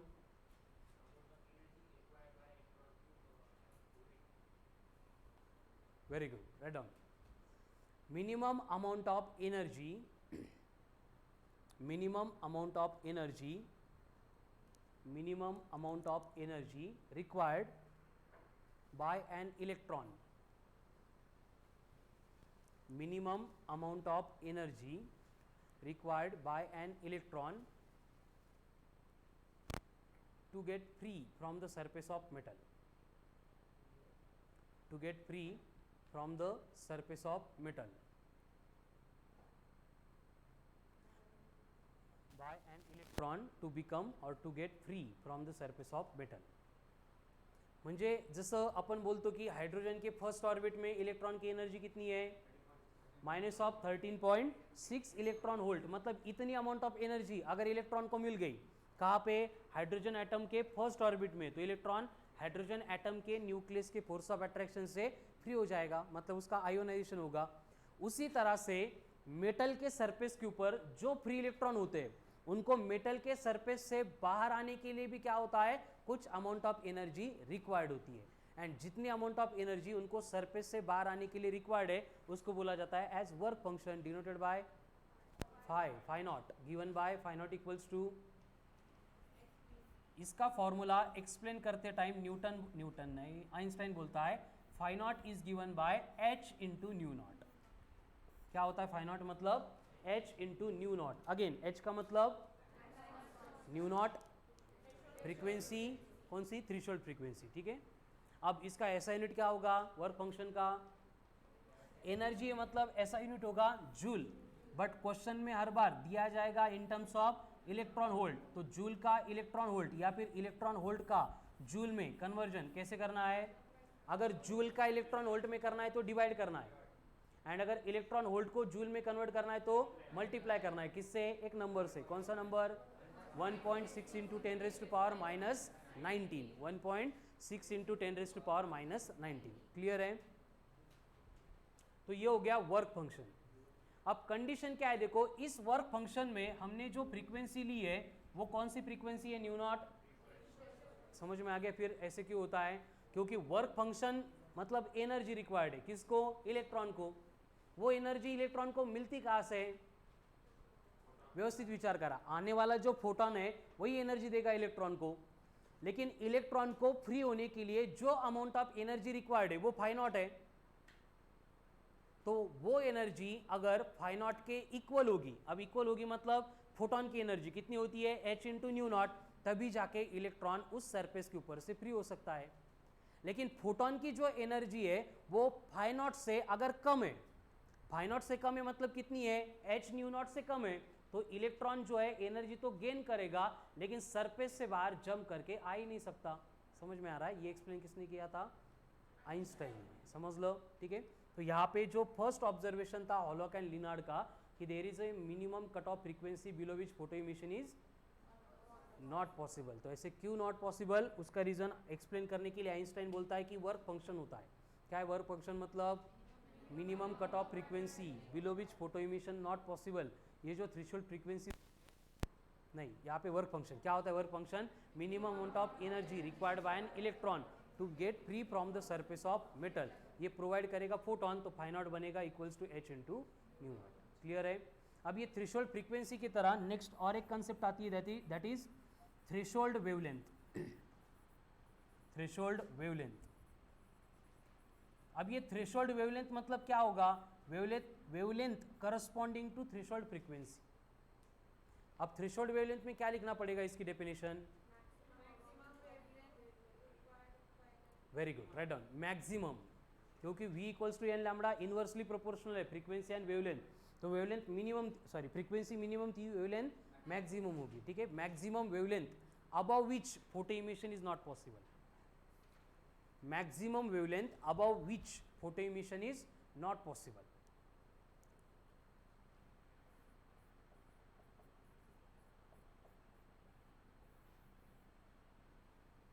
Maximum wavelength above which photo emission is not possible, and क्या होगा फिर relation? Phi naught equal to H C by lambda naught, Sangam h किती असतो? Tandale nu nu naught lambda naught c सांग Somesh, nu naught wavelength, हाँ threshold wavelength, very good, nu naught is threshold wavelength and lambda naught is threshold frequency. अरे असं नका करून बाळांनो, लक्ष कुठे आहे तुमचं?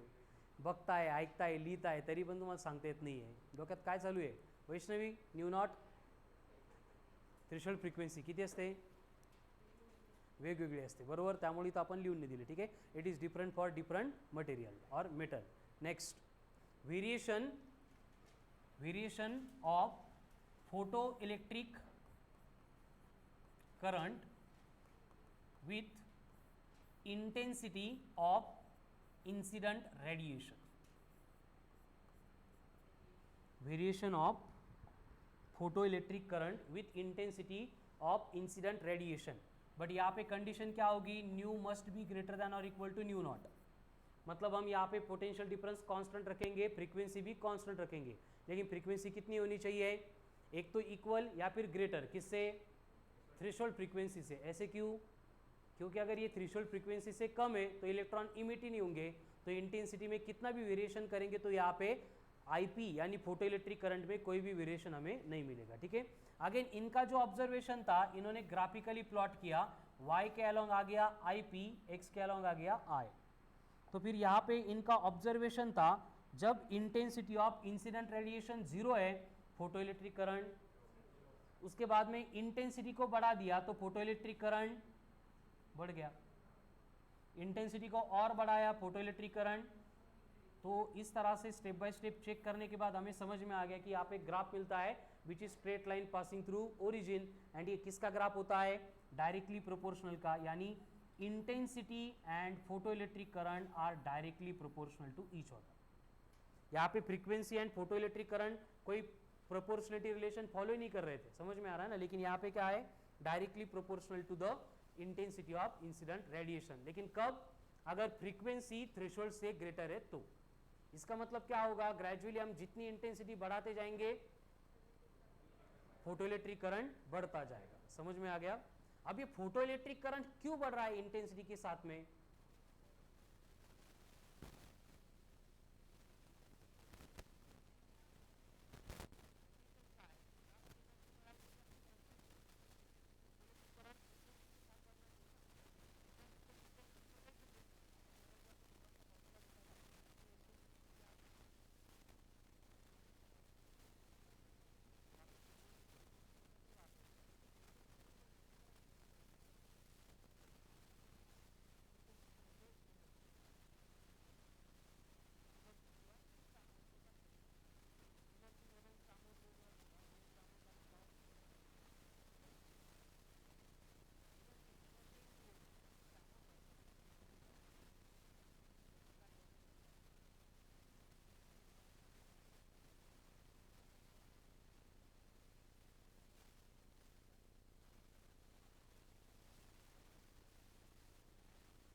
एक्सप्लेन करतोय.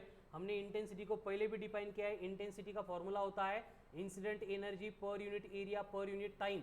हम ई को कांस्टेंट रख के भी इंटेंसिटी वैरी कर सकते हैं. कळालं ना?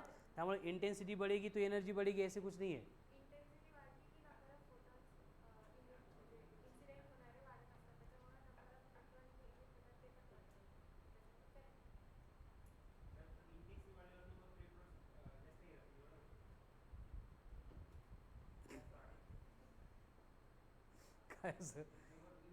हो बरोबर आहे, म्हणूनच डायरेक्टली प्रोपोर्शनल आहे. पण असं का प्रथमेश? हो का? कसा करायचं फोकस? Write down. तो इसका अगेन एक्सप्लेनेशन किसने दिया था? आइंस्टाइन. Very good. आइंस्टाइन बोलता है, क्या बोलता है? हे लिहिलं का पहिले? हे ग्राफ ड्रॉ करा. यावरून कंक्लूजन लिहा की photo electric current is directly proportional to the intensity of incident radiation. Photoelectric current is directly proportional to the intensity of incident radiation. Photoelectric current is directly proportional to the intensity of incident radiation.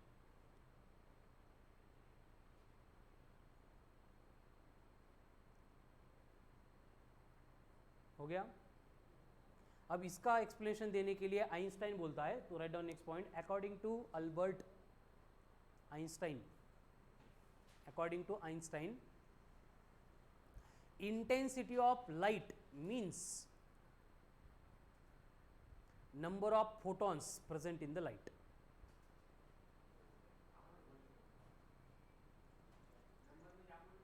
कशाचा म्हणला पण तू? फोटॉनचा म्हणला का? एनर्जीचा म्हणला तू? पण रे एनर्जी म्हणजे फोटॉन तसं नाही. ते काय लिहिलं? According to Einstein, intensity of light means number of photons in light.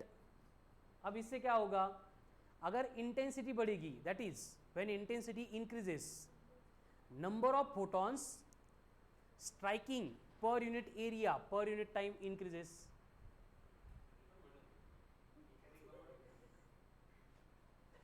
कदाचित ते आईन्स्टाईनला तर तू सांगितलं नव्हतं या सगळ्या गोष्टी, नाही ना. व्हेरी गुड पवन, बरोबर होतं सगळं, पण हे बाकीच्यांना कळत नव्हतं ना, त्यामुळे मला सांगावं लागलं. when intensity increases, number of photons striking unit area unit time per unit time increases, and vice versa, म्हणजे उल्टा पलटा. मतलब इंटेंसिटी डिक्रीज होगी तो फोटोन के नंबर भी डिक्रीज होंगे. वेरी गुड, ठीक है. देयरफॉर अब उससे क्या होगा, देखो एका सरफेसवर कंडीशन क्या है, एक सरफेस के ऊपर एज्यूम करो कि 10 फोटॉन इंसिडेंट हो गए, each of electron each of energy 4 electron volt. काय बोलते कळते कि मी, एक सरफेस है, वहाँ पे 10 फोटॉन इंसिडेंट हो गए, ईच फोटॉन की एनर्जी कितनी है, 4 इलेक्ट्रॉन वोल्ट. एंड उसी सरफेस के ऊपर 100 इलेक्ट्रॉन इंसिडेंट हो गए, each of energy 2 electron volt. दो केसेस है. एंड जिस सरफेस के बारे में हम डिस्कशन कर रहे हैं उसका वर्क फंक्शन है 1.5 इलेक्ट्रॉन वोल्ट. तो प्रोबेबिलिटी क्या है, फर्स्ट केस में ज़्यादा इलेक्ट्रॉन इमिट होंगे या सेकंड केस में ज़्यादा इलेक्ट्रॉन इमिट होंगे. बस ठीक है, ये 2 इलेक्ट्रॉन वोल्ट है, एंड यहाँ पे इलेक्ट्रॉन के नंबर हमने 20 किए. फर्स्ट में ज़्यादा होंगे या सेकंड में या सेम रहेंगे, सगळ्यांना वाटतं सेम इलेक्ट्रॉन इमिट होंगे. कोणास काही कन्फ्युजन याच्यामध्ये, कन्फर्म.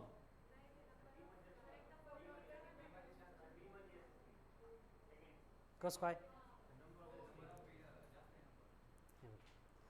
यहाँ पे 10 फोटोन है, हर एक की एनर्जी कितनी है 40 इलेक्ट्रॉन वोल्ट. यहाँ पे फोटोन के नंबर 20 है, लेकिन हर एक की एनर्जी कितनी है 2 इलेक्ट्रॉन वोल्ट 40. तो जितने मतलब करंट प्रोड्यूस होगा या फिर इलेक्ट्रॉन फ्लो होंगे, उनके नंबर सेम होंगे या डिफरंट होंगे. किती लोकांना डिफरंट वाटत आहे, मला म्हणजे पवनला. बरं, अजून का बरं डिफरंट वाटते तुम्हाला संस्कृती.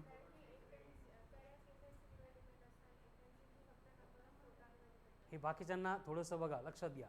यहाँ पे क्या है 10 फोटोन है, यहाँ पे कितनी फोटोन है, तो प्रोबेबिलिटी क्या है, यहाँ पे 10 photon can emit only 10 electron. कळालं ना.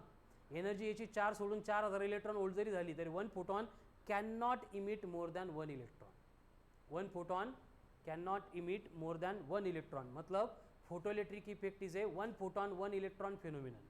क्या ये 1 फोटॉन 1 इलेक्ट्रॉन फेनोमिनन क्या है, 1 फोटॉन 1 इलेक्ट्रॉन फेनोमिनन. कड़ा लगा. इसका मतलब यहाँ पे सेकंड केस में फोटॉन के नंबर ज़्यादा है, इसलिए यहाँ पे इलेक्ट्रॉन जो इमिट होंगे उनके नंबर भी, इसलिए करंट किस केस में ज़्यादा होगा. एंड थर्ड केस में अगर हमने इलेक्ट्रॉन कर दिए 40 ईच ऑफ 1 इलेक्ट्रॉन वोल्ट, तो करंट यहाँ पे क्या होगा, और ज़्यादा होगा या सेम होगा. देखो तीनों केस में एनर्जी सेम है, तो क्या होगा, फर्स्ट सेकंड एंड थर्ड कौन सी केस में ज़्यादा रहेगी एनर्जी, थर्ड केस में. आता कहीं कोणाला कन्फ्यूजन, कन्फर्म. कितने लोगों को लगता है फर्स्ट केस में इलेक्ट्रॉन मतलब करंट ज़्यादा होगा, नो वन. सेकंड केस में करंट ज़्यादा होगा, थर्ड केस में करंट ज़्यादा होगा, असं किती लोकांना वाटतं. बाकीचे काय बोलते काही कळतच नाही का. परत रिपीट करू, तुम्ही का हात वर करत नाही अनुष्का, काय प्रॉब्लेम आहे, कळालं नाही का क्वेश्चन. आन्सर द्या ना. फर्स्ट केस में या 3 केस ही की नाही 10 20 आणि 40 क्लियर. तो फर्स्ट केस में करंट ज़्यादा होगा असं कोणाला वाटतं, raise your hands. Second case में करंट ज़्यादा होगा ऐसा वाटतं, असे किती लोक आहेत, रेज युअर हँड्स.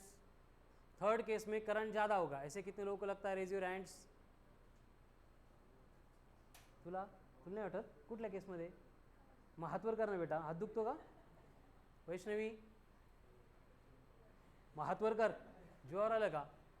मनीषा हातवर करा, इंडिव्हिज्युअली सांगू का, इकडे बोलून सांगू का हातवर करा म्हणून. शुभांगी जोर आलं का बेटा, थोडं वर का दिसत नाही मला स्वप्नामुळं. बरं प्रियंका नाही करायचा का बरं?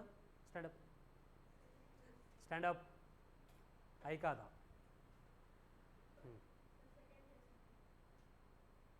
क्योंकि वर्क फंक्शन 1.5 है, इंसिडेंट होने वाले एक इलेक्ट्रॉन की एनर्जी 1 है, it can not emit single electron. तो ये थर्ड केस में फोटो इलेक्ट्रिक करंट बनेगा 0. कळलं का? तो मैक्सिमम करंट रहेगा सेकंड केस में. थर्ड केस में फोटो इलेक्ट्रिक करंट 0 बनेगा. कारण आपण ही सेकंड केस ऑब्जर्व करताना कंडिशन काय ठेवली होती? Frequency must be greater than और इक्वल टू न्यू नॉट. मतलब एनर्जी जो इंसिडेंट हो रही है वो वर्क फंक्शन से ज़्यादा चाहिए. पवन वेरी गुड, सिट डाउन. कळालं का? त्यामुळे थर्ड केस में सबसे ज़्यादा करंट होगा, सेकंड केस में करंट ज़्यादा होगा. Next third one. अब फ्रीक्वेंसी भी कांस्टेंट, इंटेंसिटी भी कांस्टेंट.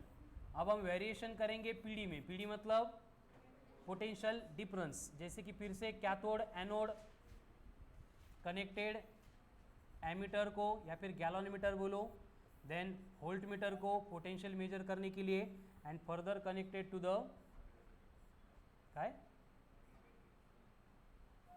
Plus minus.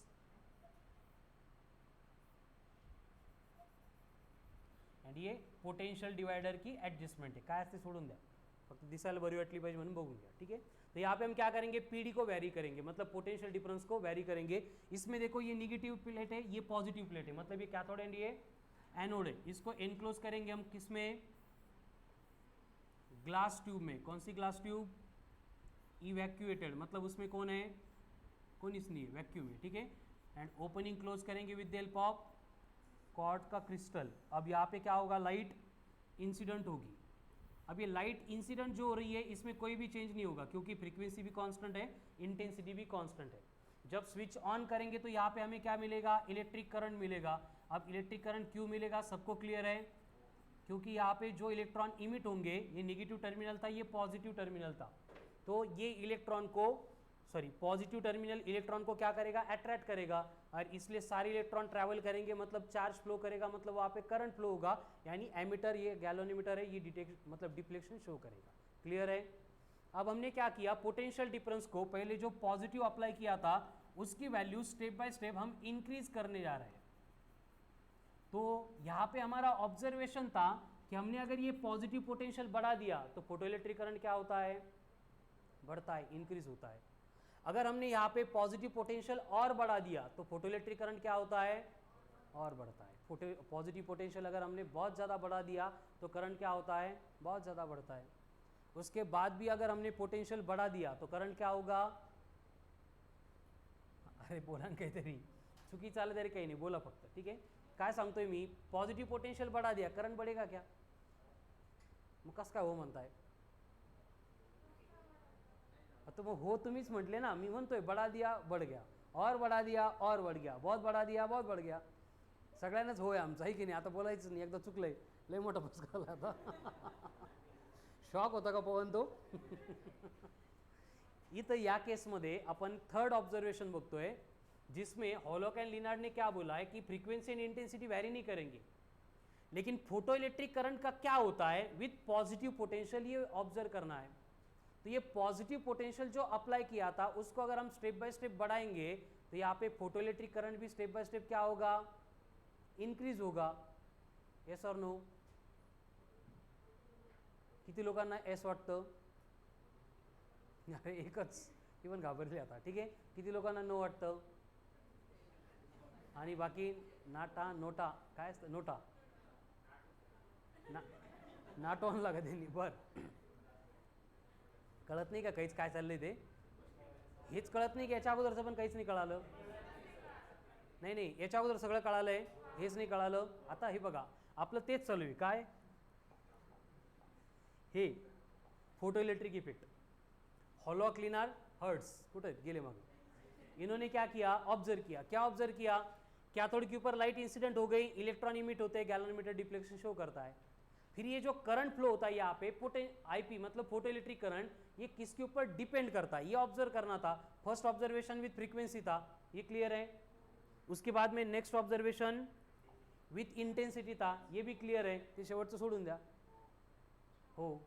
अब उसके बाद में ऑब्जर्वेशन करना है विथ पोटेंशियल, और पोटेंशियल के लिए हमने क्या किया, पॉजिटिव पोटेंशियल, पॉजिटिव प्लेट का जो पोटेंशियल था उसको स्टेप बाय स्टेप बढ़ा दिया, करते का। अब इसको बढ़ाने से फोटो इलेक्ट्रिक करंट वेरी होगा क्या, एस और नो, कंफर्म होगा। क्यों वेरी होगा, सिंपल लॉजिक है। यहाँ पे अगर हमने सपोज 2 वोल्ट इतना पॉजिटिव पोटेंशियल अप्लाई किया एंड 2 वोल्ट के अगेंस्ट ये इलेक्ट्रॉन जो अट्रैक्ट करेगा उनके नंबर 100 है। उसके बाद अगर हम यहाँ पे 4 वोल्ट अप्लाई करेंगे तो इलेक्ट्रॉन के नंबर 200 हो जाएंगे, क्योंकि इलेक्ट्रॉन मतलब नेगेटिव चार्ज है, ये पॉजिटिव चार्ज है। मतलब जैसे जैसे अप्लाइड पॉजिटिव पोटेंशियल हम बढ़ाते जाएंगे फोटो इलेक्ट्रिक करंट भी क्या होगा, बढ़ता जाएगा। क्लियर है, हे आहे असंच, हां आता याच्यामध्ये काही कन्फ्युजन नहीं है। लेकिन इसके बाद में क्या होगा कि जैसे जैसे हम पोटेंशियल बढ़ाते जाएंगे उसके बाद में एक पर्टिकुलर लिमिट आएगी, जैसे यहाँ पे 400, 600, 1000 इलेक्ट्रॉन अट्रैक्ट कर लिए इस प्लेट पे। लेकिन इसके बियॉन्ड अगर हम पोटेंशियल को 10 वोल्ट या फिर 100 वोल्ट भी बना देंगे तो भी आने वाले इलेक्ट्रॉन के नंबर कितने हैं, 1000 है। मतलब एक पर्टिकुलर लिमिट के बाद इलेक्ट्रॉन के नंबर बढ़ेंगे नहीं, असं का, कारण इथून इलेक्ट्रॉन जो इमिट झाले होते त्यांचे नंबरच 1000 होते। समझ में आ रहा है ना, मतलब जब तक मैक्सिमम पूरे के पूरे जो इलेक्ट्रॉन इमिट हुए थे इनको अट्रैक्ट नहीं कर रहा है तब पोटेंशियल के साथ में फोटो इलेक्ट्रिक करंट बढ़ता जा रहा है। लेकिन एक कंडीशन ऐसी आएगी कि जिसके बाद पॉजिटिव पोटेंशियल हम कितना भी बढ़ाएंगे photo electric current remains constant, and हम बोलेंगे कि वहां पे क्या हो गया, अब करंट का सैचुरेशन हो गया। तो जिस पोटेंशियल को करंट का सैचुरेशन होता है उसको बोला जाता है सैचुरेशन पोटेंशियल। या रिलेटेड मी काही लिहून नाही देणार, पण हे कळालं काय असतं ते, स्टॉपिंग नहीं, सैचुरेशन पोटेंशियल। क्लियर है ना, समझ लो ना, ठीक है। उसके बाद में हम क्या करेंगे, अब ये जो पॉजिटिव पोटेंशियल हमने अप्लाई किया था, ये पोटेंशियल डिवाइडर की वैरी करके इसको धीरे धीरे डिक्रीज करेंगे। मतलब यहाँ पे जो पोटेंशियल हमने 100 वोल्ट लगाया था उसको 10 वोल्ट कर देंगे, 10 वोल्ट के बाद में 4 वोल्ट कर देंगे, उसके बाद में 0 कर देंगे। तो जब ये पॉजिटिव प्लेट का पोटेंशियल हमने 0 किया, हमारा एक्सपेक्टेशन ये था कि फोटो इलेक्ट्रिक करंट कितना होना चाहिए, 0 होना चाहिए, क्योंकि ये अट्रैक्ट करने के लिए प्लेट के पास पोटेंशियल ही नहीं है। लेकिन फिर भी केस ये थी कि 0 पोटेंशियल पे भी फोटो इलेक्ट्रिक करंट वहाँ पे था, मतलब galvanometer non zero deflection show कर रहा था। फिर ऐसे क्यों होता है, उसका रीजन अगेन कौन एक्सप्लेन करता है, वेरी गुड, आइंस्टाइन। और आइंस्टाइन एक्सप्लेन करता है कि होता क्या है, यहां पे इलेक्ट्रॉन को सरफेस से बाहर जंप करने के लिए कितनी अमाउंट ऑफ एनर्जी रिक्वायर्ड है, h न्यू नॉट, मतलब वर्क फंक्शन। लेकिन इंसिडेंट होने वाला जो लाइट है उसके पास अमाउंट ऑफ एनर्जी कितनी होती है, h इंटू न्यू होती है। इसका मतलब जब फोटोन इलेक्ट्रॉन का कोलिजन हो जाएगा एंड उस कोलिजन में इलेक्ट्रॉन एनर्जी गेन करके जंप करेगा तो h न्यू, ये टोटल एनर्जी उसको मिली थी, उसके बाद h इंटू न्यू नॉट इतनी खर्च हो गई मेटल के सरफेस से बाहर आने के लिए, इसके बाद भी इसके पास एनर्जी बचती है। एंड ये इलेक्ट्रॉन क्या करता है, इस एनर्जी को कन्वर्ट करता है काइनेटिक एनर्जी में। क्या करता है, कन्वर्ट करता है काइनेटिक एनर्जी में। एंड ये काइनेटिक एनर्जी में कन्वर्ट करने के बाद क्या होगा, यहाँ पे हम 0 पोटेंशियल अप्लाई करेंगे तो भी जो इलेक्ट्रॉन इमिट हो गया था, काइनेटिक एनर्जी है, फिरायचं कुठं पण, मग काही वेगळ्या दिशेने जातील, काही या पॉझिटिव्ह प्लेटकडे। इसलिए जब 0 पोटेंशियल अप्लाई किया तब भी फोटो इलेक्ट्रिक करंट मिलता है। उसके बाद में हमने क्या किया, ये पोटेंशियल निगेटिव बना दिया, जैसे कि -2 वोल्ट है या कुठले पण रैंडम नंबर है, असेच नसतात। अब -2 वोल्ट है, इसका मतलब यहाँ पे क्या होना चाहिए, रिपल्सन होना चाहिए। इसलिए जो इलेक्ट्रॉन काइनेटिक एनर्जी के साथ में आ रहा था उसको ये प्लेट रिपेल कर रही है, तो अब क्या होना चाहिए, फोटो इलेक्ट्रिक करंट 0 होना चाहिए, लेकिन वैसे भी नहीं हो रहा था। कुछ इलेक्ट्रॉन इतने एनर्जेटिक थे कि इसके रिपल्सन को ओवरकम करके भी ये निगेटिव प्लेट में एंटर कर रहे थे। फिर हमने क्या किया, इस निगेटिव पोटेंशियल को और बढ़ा दिया, -4 वोल्ट कर दिया। इसके बाद हमारा एक्सपेक्टेशन था कि फोटो इलेक्ट्रिक करंट अब 0 होना चाहिए, लेकिन फिर से कुछ इलेक्ट्रॉन एनर्जेटिक होने की वजह से वो क्या कर रहे थे, निगेटिव प्लेट के टुवर्ड ट्रैवल करके निगेटिव प्लेट में एंटर कर रहे थे।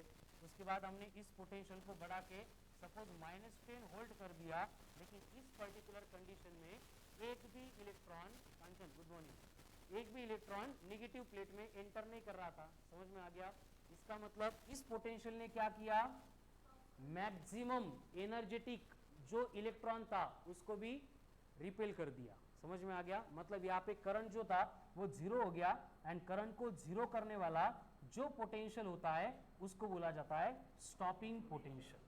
कौन सा पोटेंशियल? Stopping potential. अब पोटेंशियल मतलब E इंटू वी नॉट, ये वर्क डन होगा by potential, W equals to Q S है ना, तो V मतलब यहाँ पे स्टॉपिंग पोटेंशियल। स्टॉपिंग पोटेंशियल ने क्या किया, वर्क किया, वर्क करके इलेक्ट्रॉन को रोक दिया। कौन से इलेक्ट्रॉन को? जिसके पास काइनेटिक एनर्जी थी। तो यहाँ पे हमें रिलेशन मिलता है E into we naught equals to half of m into V square, where E is the charge on electron. कितना होता है charge on electron? 1.6 into 10⁻⁻19। V naught मतलब स्टॉपिंग पोटेंशियल। कौन सा पोटेंशियल? Stopping potential. यम का मतलब किसका मास? इलेक्ट्रॉन का मास। वी का मतलब वेलोसिटी किसकी? इलेक्ट्रॉन की। कळा लो? तो ये था वेरिएशन विथ पोटेंशियल डिफरन्स। हे पहिले सॅच्युरेशन एक दोन लाईन मध्ये लिहा आणि ही लिहा स्टॉपिंग पोटेंशियल। कन्सेप्ट कळाली का निशा? समजलं नक्की? हे बघा, पॉजिटिव पोटेंशियल बढ़ाते जाएंगे तो कब तक बढ़ेगा? सैचुरेशन तक, उसके बियॉन्ड नहीं बढ़ेगा। निगेटिव में क्या होगा? कब तक कम होगा? स्टॉपिंग पोटेंशियल पे डायरेक्ट जीरो हो जाएगा। इसको कट ऑफ भी बोला जाता है, cut off potential. Saturation potential positive, cut off potential stopping potential negative.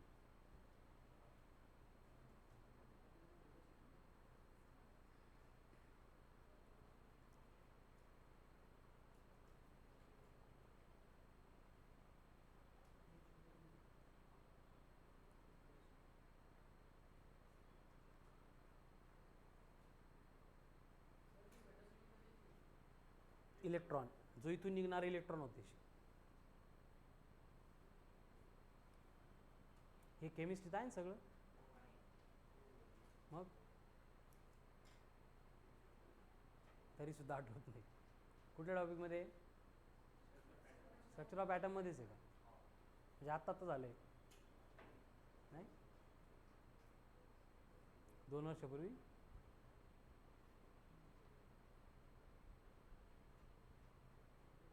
Prathamesh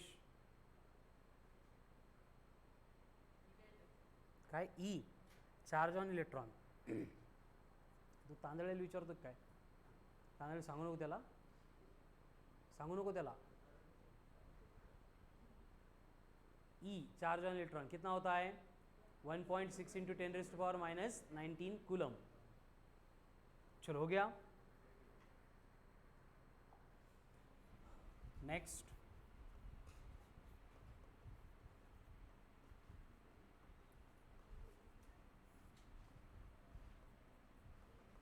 Einstein's photoelectric equation. Einstein's photoelectric equation क्या होता है? Einstein's photoelectric equation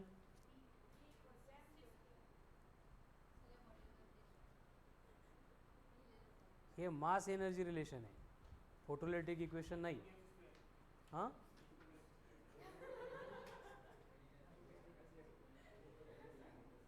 Einstein's photoelectric equation लिया। According to Einstein, light consists of packets of energy, bundles of energy, quantas of energy, and each quanta is known as photon, and each photon has a energy E equals to h into nu.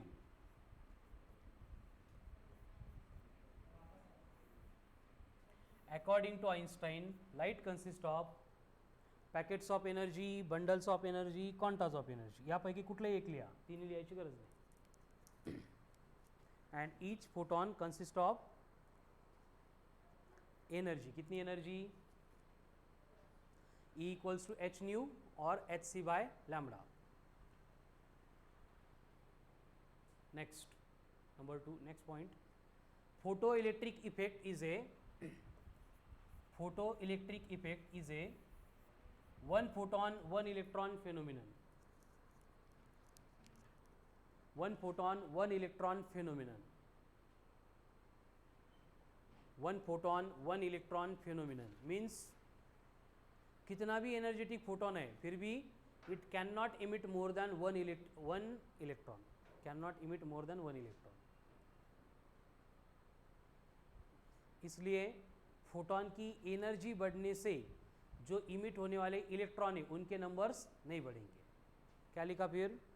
या दोन गोष्टी important है, एक light में photon है, photon की energy equals to H into nu है, दूसरा फोटो इलेक्ट्रिक इफेक्ट मतलब photon electron, very good, phenomenon आहे, ठीक आहे। तो आइन्स्टाईनने क्या बोला था, आता ऑलरेडी आपलं झालं आहे तेच, परत लिहायचं आहे की जो भी amount of energy electron gain करता है, कितनी गेन करता है, एच इंटू न्यू, कुठून गेन केली, परत तेच, क्या होता है फोटो इलेक्ट्रिक इफेक्ट में लाइट इंसिडेंट होता है, मतलब कौन इंसिडेंट होता है, फोटोन, जिसके पास क्या है एनर्जी, कितनी, एच इंटू न्यू।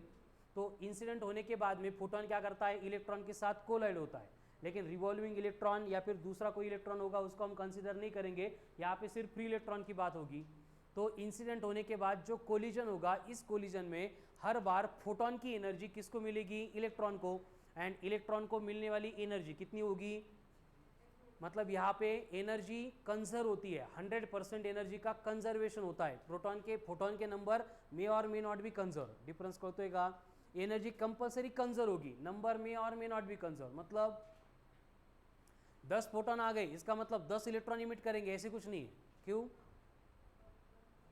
इंसिडेंट होने के बाद इलेक्ट्रॉन मिला ही नहीं तो, आणि भेटला इलेक्ट्रॉन तो रिवॉल्विंग असेल तर तो इमिट होणारच नहीं, मतलब वहाँ पे फोटोन के नंबर कंजर्व नहीं होते पवन, लेकिन क्या कंजर्व होता है, इसका मतलब इलेक्ट्रॉन के पास अब एनर्जी कितनी बन गई, एच न्यू। इलेक्ट्रॉन क्या करता है, इस एनर्जी को दो स्टेप में यूटिलाइज करता है, first to do work function, energy मिल गई कि पहला काम क्या करेगा, वो वर्क फंक्शन करेगा। वर्क फंक्शन करेगा मतलब क्या करेगा, मेटल के सरफेस से जंप करके बाहर आएगा, बाहर आने के बाद जो भी अमाउंट ऑफ एनर्जी उसके पास बचती है, कितनी बची देखो, पहले थी एच न्यू, उसमें से माइनस यानी चली गई फाई नॉट, तो बचे हुए एनर्जी को कन्वर्ट करता है काइनेटिक एनर्जी, एंड ये बनता है आइंस्टाइन का photo electric equation, kinetic energy equals to H nu minus phi naught, ठीक है, right down. Energy gained by electron is utilized in two steps. Energy gained by electron is utilized in two steps. Number one, to do work function. Number one, to do work function. And number two, remaining amount of energy will get converted, remaining amount of energy will get converted into, किसमें convert होगी, kinetic energy, will get converted into kinetic energy, that is क्या बनेगा equation, kinetic energy equals to H nu minus phi naught, kinetic energy equals to H nu minus phi naught. अब इस equation को हम simplify कर सकते हैं, कैसे, देखो, kinetic energy is equals to H nu minus phi naught है, बट फाई नॉट मतलब कौन होता है, H into nu naught, H common लेंगे तो काइनेटिक एनर्जी क्या बनेगी, H into bracket of nu minus nu naught, but practically kinetic energy मतलब कौन होता है, half of Yama into V का स्क्वायर इक्वल्स टू क्या है, H in bracket nu minus nu naught. अगर यहाँ से हमें वेलोसिटी चाहिए तो यहाँ पे वेलोसिटी के लिए लक्षात नाही ठेवायचं, बट आपण फॉर्म्युला बनवू शकतो, क्या बनेगा,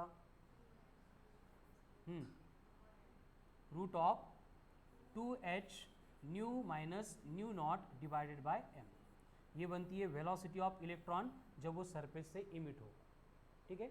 अगेन सेम इक्वेशन को हम ऐसे भी लिख सकते हैं कि kinetic energy is equals to बनेगा H C by lambda minus H C by lambda naught, wavelength के फॉर्म में। तो यहाँ पे क्या होगा फिर, kinetic energy is equals to H C in bracket 1 by lambda minus 1 upon lambda naught. तो ये हो गया expression for again kinetic energy of electron. फिर से काइनेटिक एनर्जी क्या होती है, half of Yama into V square equal to क्या बनेगा, H C in bracket 1 by lambda minus 1 by lambda naught. अगर मुझे यहाँ से वेलोसिटी चाहिए तो क्या बनेगा फिर, v equal to root of 2hc by m into 1 by lambda minus 1 by lambda. फक्त हे थेरॉटिकल जर ऑप्शनमध्ये असतील तर त्यासाठी मी करून देतो, हे फॉर्म्युले पाठ करून क्वेश्चन नाही सोडवायचे, कळालं ना। वेलोसिटी विचारली तरी आपण पहिलाच फॉर्म्युला यूज करणार आहे। म्हणजे याचा ॲडव्हान्टेज हे भेटतं की एकच फॉर्म्युला आपल्याला लर्न करावा लागतो.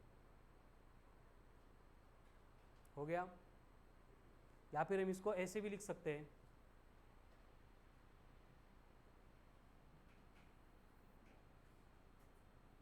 Kinetic energy is equals to e into we not.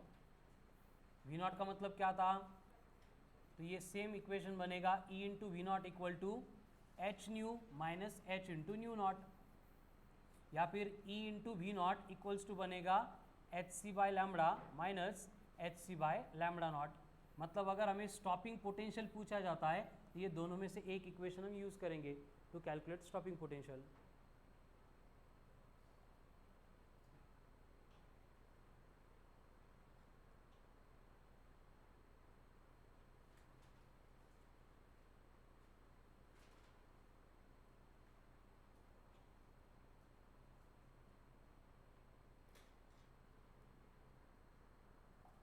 चलो हो गया.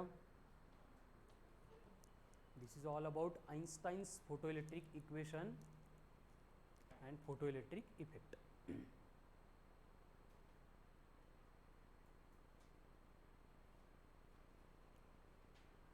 आता इथं जर कुठल्या इलेक्ट्रॉनला एनर्जी मिळाली आहे, काइनेटिक एनर्जी, एंड ये काइनेटिक एनर्जी अगर जीरो है, इसका मतलब क्या होता है,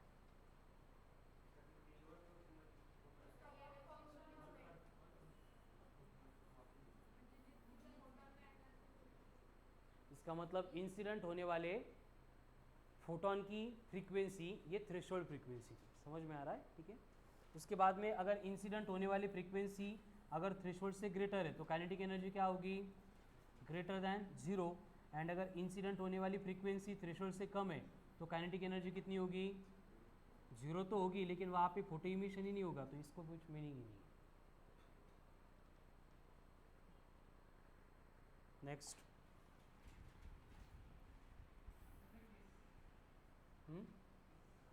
केस एक 2 मिनट में. यहाँ पे हम एक ग्राफ प्लॉट कर रहे हैं एंड ग्राफ में कौन है, आईपी. आईपी मतलब फोटो इलेक्ट्रिक करंट. इसको हम प्लॉट कर रहे हैं with frequency of incident radiation. मतलब फ्रीक्वेंसी के चेंज होने से यहाँ पे फोटो इलेक्ट्रिक करंट में क्या चेंज होता है ये हमें प्लॉट करना है. क्या चेंज होगा, एंड ये फ्रीक्वेंसी के साथ में यहाँ पे हम स्टॉपिंग पोटेंशियल भी, क्योंकि स्टॉपिंग पोटेंशियल फ्रीक्वेंसी के ऊपर डिपेंड है ना, तो ये स्टॉपिंग पोटेंशियल भी यहाँ पे हम रिप्रेजेंट कर रहे हैं, ये माइनस ये प्लस है, एंड इसी एक्सिस के अलॉन्ग फ्रीक्वेंसी भी है. तो फ्रीक्वेंसी के वेरी होने से, फ्रीक्वेंसी के चेंज होने से क्या चेंज होगा, फोटो इलेक्ट्रिक करंट चेंज होगा. क्या,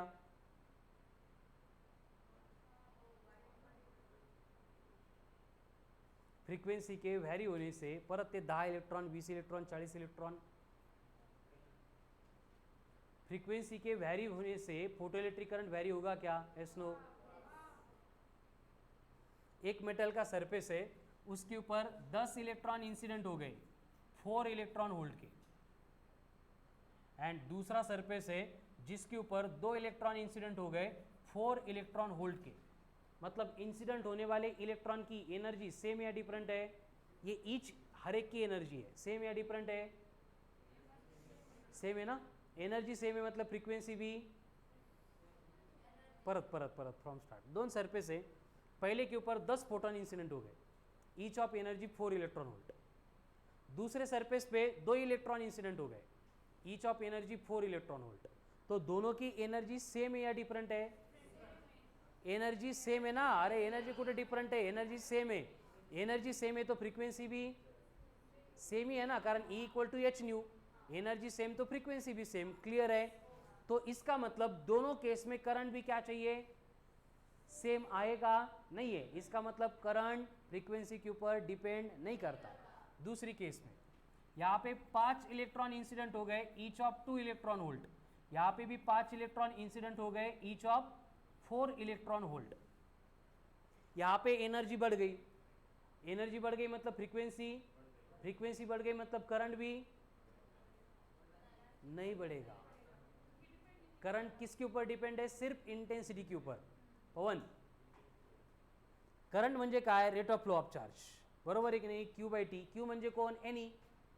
मग इलेक्ट्रॉन जर 5च बाहेर आले, पहिल्या केसमध्ये पण सेकंड केसमध्ये पण करंट चेंज होईल का? इसका मतलब photo electric current is independent of frequency, इसलिए फ्रीक्वेंसी कितनी भी वैरी करो, यहाँ पे जो फोटो इलेक्ट्रिक करंट मिलेगा that will remain same IP, इसमें कोई भी वेरिएशन नहीं होगा। लेकिन फ्रीक्वेंसी वैरी करने से क्या वैरी होगा? Stopping potential.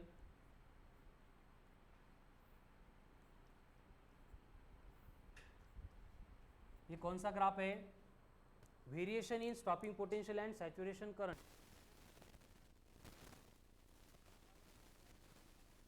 ये बघा, फ्रीक्वेंसी के ऊपर कौन डिपेंड है? Only stopping potential. कैसे डिपेंडेंट है? देखो, stopping potential E into we naught क्या होता है? Half of M V square क्या होता है? H nu minus H into nu naught. अब यहाँ पे अगर न्यू बढ़ गया तो काइनेटिक एनर्जी बढ़ जाएगी, काइनेटिक एनर्जी बढ़ेगी मतलब वी नॉट बढ़ाना पड़ेगा, समझ में आ रहा है? तो फ्रीक्वेंसी बढ़ेगी तो कौन बढ़ेगा? Stopping potential, but current will remains same, current will remains same. वही ग्राफ अगर मैं फिर से यहाँ पे रीड्रॉ करूंगा, यहाँ पे पोटेंशियल है, स्टॉपिंग पोटेंशियल है, यहाँ पे फोटो इलेक्ट्रिक करंट है, लेकिन अभी वैरी होने के लिए फ्रीक्वेंसी नहीं है, कौन है? इंटेंसिटी है। कौन वैरी हो रहा है? इंटेंसिटी। तो इंटेंसिटी के साथ स्टॉपिंग पोटेंशियल वैरी होगा क्या? एस नो, नहीं होगा। कारण ये बघा, यहाँ पे एच न्यू इंसिडेंट होने वाले फोटोन की एनर्जी है, अब फोटोन के नंबर बढ़ने से एच न्यू चेंज होगा क्या? नहीं चेंज होगा, इट विल रिमेन सेम। इसका मतलब स्टॉपिंग पोटेंशियल इंटेंसिटी के ऊपर डिपेंड नहीं करेगा। लेकिन यहाँ पे जो फ्लो होने वाला करंट है वो क्या होगा? चेंज होगा। मतलब ये बनेगा I1, ये बनेगा I2, ये बनेगा I3, ऐसे 3 करंट हमें यहाँ पे अकॉर्डिंग टू इंटेंसिटी मिलेंगे। कळा लगा?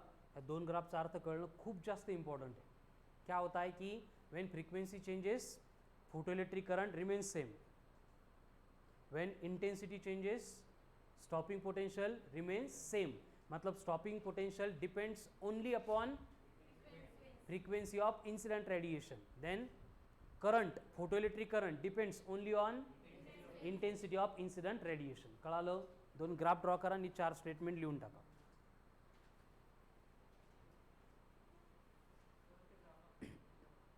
ग्राफ नहीं कळाल कुठला? फर्स्ट सेकंड दोन्ही पण नहीं कळाले, परत एकदा, ठीक है, बोर्ड लक्ष द्या।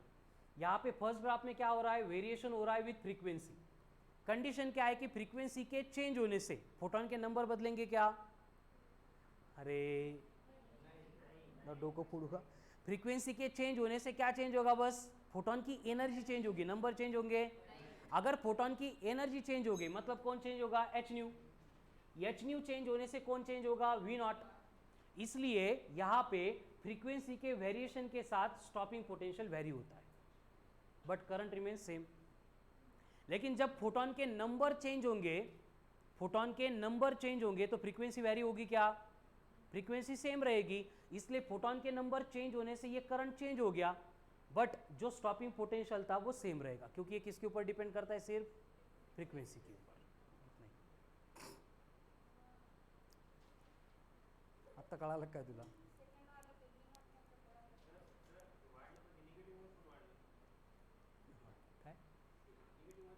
ते स्टॉपिंग पोटेंशियल म्हणजे निगेटिव्ह असतं ना ऑलरेडी, का पॉझिटिव्ह घ्यायचं?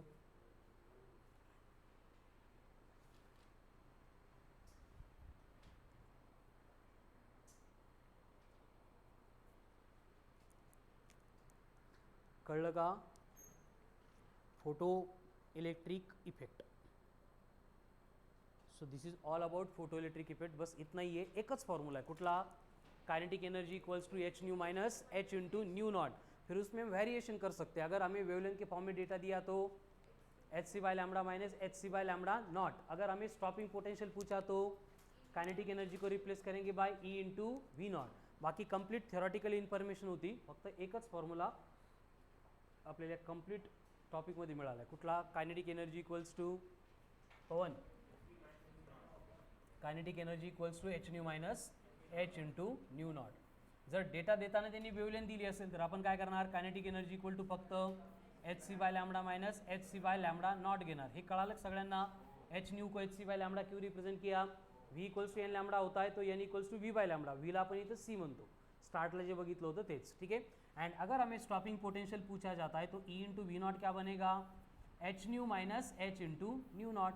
वर्क फंक्शन कैलकुलेट करने के लिए फॉर्मूला क्या है, phi naught equals to H into nu naught. ठीक है, इससे रिलेटेड सारे क्वेश्चंस, ये 3-4 फॉर्मूले एक ही एक्चुअल में उसके वेरियस फॉर्म में इससे सॉल्व होते हैं। ठीक है, जैसे कि आपको बोला है कि एक मटेरियल है भारती, एक मटेरियल है जिसका वर्क फंक्शन आपको बोला है 2 इलेक्ट्रॉन वोल्ट है, एंड उसके ऊपर इलेक्ट्रॉन इंसिडेंट हो रहा है, सॉरी फोटोन इंसिडेंट हो रहा है, जिसकी वेवलेंथ है 3000 एंगस्ट्रॉम। तो इसकी काइनेटिक एनर्जी कितनी होगी? Calculate the kinetic energy of electron when a metal having work function 2 electron volt expose to the radiation of wavelength of 3000 angstrom. कुठलाही क्वेश्चन आला की फर्स्ट स्टेपमध्ये आपण चेक करणार, काय चेक करणार की गिवन रेडिएशन एबल है या नहीं है, किसको एबल है, इलेक्ट्रॉन को इमिट करने के लिए। ऐका सॉल्व न करू, थांबा। ठीक है, क्या चेक करेंगे फर्स्ट स्टेप में कि जो रेडिएशन इंसिडेंट हो रहा है उससे इलेक्ट्रॉन इमिट होगा या नहीं होगा। वो कैसे चेक करेंगे, phi naught equal to H C by lambda naught. Incident होने वाली वेवलेंथ जो है वो थ्रेशोल्ड वेवलेंथ या फिर उससे कम चाहिए, फ्रीक्वेंसी अगर है तो थ्रेशोल्ड फ्रीक्वेंसी या फिर उससे ज़्यादा चाहिए। तो हमें यहाँ पे लैम्बडा नॉट कैलकुलेट करना पड़ेगा, मतलब थ्रेशोल्ड फ्रीक्वेंसी को कैलकुलेट करना पड़ेगा। एच सी कितना आता है, अब फाई नॉट दिया 2 इलेक्ट्रॉन वोल्ट है तो ये बनेगा 2 into 1.6 into 10 to the power -19। तो ये लैम्बडा नॉट चेक करो कितना आता है, 6000 एंगस्ट्रॉम अप्रोक्सीमेटली। समझ में आ गया, मतलब थ्रेशोल्ड वेवलेंथ कितनी है 6000 एंगस्ट्रॉम, इंसिडेंट कितनी हो रही है 3000। तो फोटो इमिशन होगा क्या, होगा, जरूर होगा। क्यों, वेवलेंथ मैक्सिमम है, उससे कम चलती है, ज़्यादा नहीं। तो 6000 से 3000 कम है, इसका मतलब यहाँ पे फोटो इमिशन विल ऑकर। अब काइनेटिक एनर्जी कैलकुलेट करो, क्या करना पड़ेगा फिर, kinetic energy equals to H C common bracket में 1 by lambda minus 1 by lambda naught. तो एच सी कितना होता है 19.89 इंटू 10 की पावर -26। अब 1 by lambda minus 1 by lambda naught, इसमें क्या होगा, लैम्बडा कितना है 3000। वेरी गुड, मतलब मीटर में कितना बनेगा 10 टू द पावर 7 ऊपर जाएंगे 3 माइनस 10 टू द पावर 7 ऊपर जाएंगे 6 +7 बाहर लेंगे तो ये कितना बना 19.89 10 की पावर -19। हे येतं का 1/6। तो काइनेटिक एनर्जी कितनी आ गई 3 इंटू 10 टू द पावर -19। थोडं 3 पेक्षा प्लस येईल बट ॲप्रॉक्सिमेटली का 3.2 घेऊन टाकू, 3.2 into 10 to the power -19 joule. ये बन गई काइनेटिक एनर्जी किसकी, इलेक्ट्रॉन की, जो सरफेस से इमिट होके बाहर आया था। किती लोकांना नाही कळत आहे, कन्फ्यूज होते, डोक्याच्या वरतून जात आहे। इथं नाही सांगितलं, लेक्चर झाल्यानंतर सांगा, कळालं ना।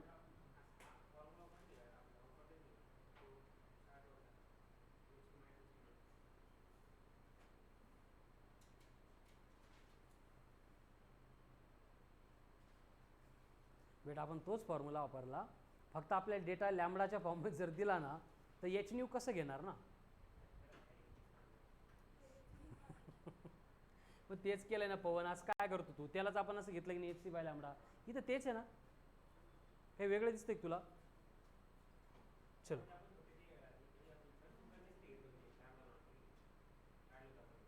हो, कन्फर्म करण्यासाठी, कारण इथं जर हा लॅम्बडा नॉट इमिटच करत नसेल तर हे प्रयत्न व्यर्थ आहेत आपले। नेक्स्ट, तो इलेक्ट्रॉन वोल्ट में कितना आएगा आंसर, फक्त 2 येईल ना, फक्त 2 इलेक्ट्रॉन वोल्ट। बरं ठीक आहे, 2 इलेक्ट्रॉन वोल्ट किती येईल, काय येईल 2 इलेक्ट्रॉन वोल्ट,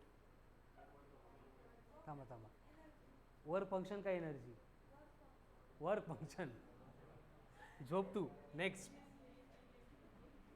पवन बड़बड़ नहीं बेटा, हाँ, वर्क फंक्शन दिया है 4 इलेक्ट्रॉन वोल्ट एंड इंसिडेंट होने वाले रेडिएशन की वेवलेंथ आपको बोला है 5000 angstrom. Calculate kinetic energy of emitted electron, calculate kinetic energy of electron, emitted electron. हे अवघड वाटू देऊ नका बरं का, वाटत असलं तरी सोपं होईपर्यंत त्याच्यावर वर्क करा, कारण हे टॉपिक काही जरी झाली तरी आपल्याला प्रिपेअर करायचेच आहेत. बाकी अख्खा फिजिक्स सोडा, पण हे सोडू नका अजिबात नाही, कुठल्याच कंडिशनमध्ये नाही. बोला. नाही होत का? शांत बस, सांगू कोणला. पवन किती आली kinetic energy? Nikita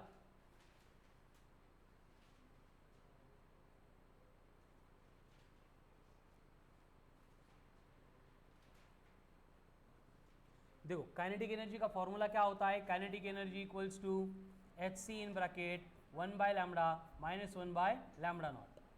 H C कितना होता है? 19.89 इंटू 10 की पावर माइनस 19. 1 बाय लैम्बडा कितना आएगा? 1 बाय 5. 10 की पावर ऊपर आके 7 माइनस लैम्बडा नॉट कितना है? कसं काढणार? फाय नॉट इक्वल्स टू क्या होता है? H C by lambda naught. तो लैम्बडा नॉट कितना है? H C by phi naught. तो ये एच सी कितना है? 19.89 इंटू 10 की पावर माइनस 19. फाई नॉट कितना है? 4 इंटू 1.6 इंटू 10 की पावर माइनस 19. कट कट तो कितना आ गया ये lambda? Lambda naught equals to ये -26 था, तो ये -7 बचेगा. हे किती येतं सांगा? 6.43. तो अप्रॉक्सिमेटली लैम्बडा नॉट कितना है? 3000 एंगस्ट्रॉम है. म्हणजे हे असं करायला लागलो की असा गोळ होतो, त्यामुळे पहिले चेक करायचं. इंसिडेंट होने वाली वेवलेंथ कितनी है? 5000. रिक्वायर्ड कितनी है? 3000 या फिर उससे कम. इसका मतलब there will be no photo emission. अगर फोटो इमिशन ही नहीं तो कायनेटिक एनर्जी इथं निगेटिव्ह येईल तुम्ही सोडवलं तर. कळालं ना? त्यामुळे सोडवायचं. ठीक है, फोटो इमिशन होगा ही नहीं. नेक्स्ट, अगर इमिट होने वाले इलेक्ट्रॉन की काइनेटिक एनर्जी 6 इलेक्ट्रॉन वोल्ट है, जिस मेटल से ये इंसिडेंट हो गया उस मेटल के लिए वर्क फंक्शन 2 इलेक्ट्रॉन वोल्ट है, तो इसका मतलब इंसिडेंट होने वाले इलेक्ट्रॉन की वेवलेंथ कितनी होगी? एकच फॉर्मूला है, नवीन काहीच नाही.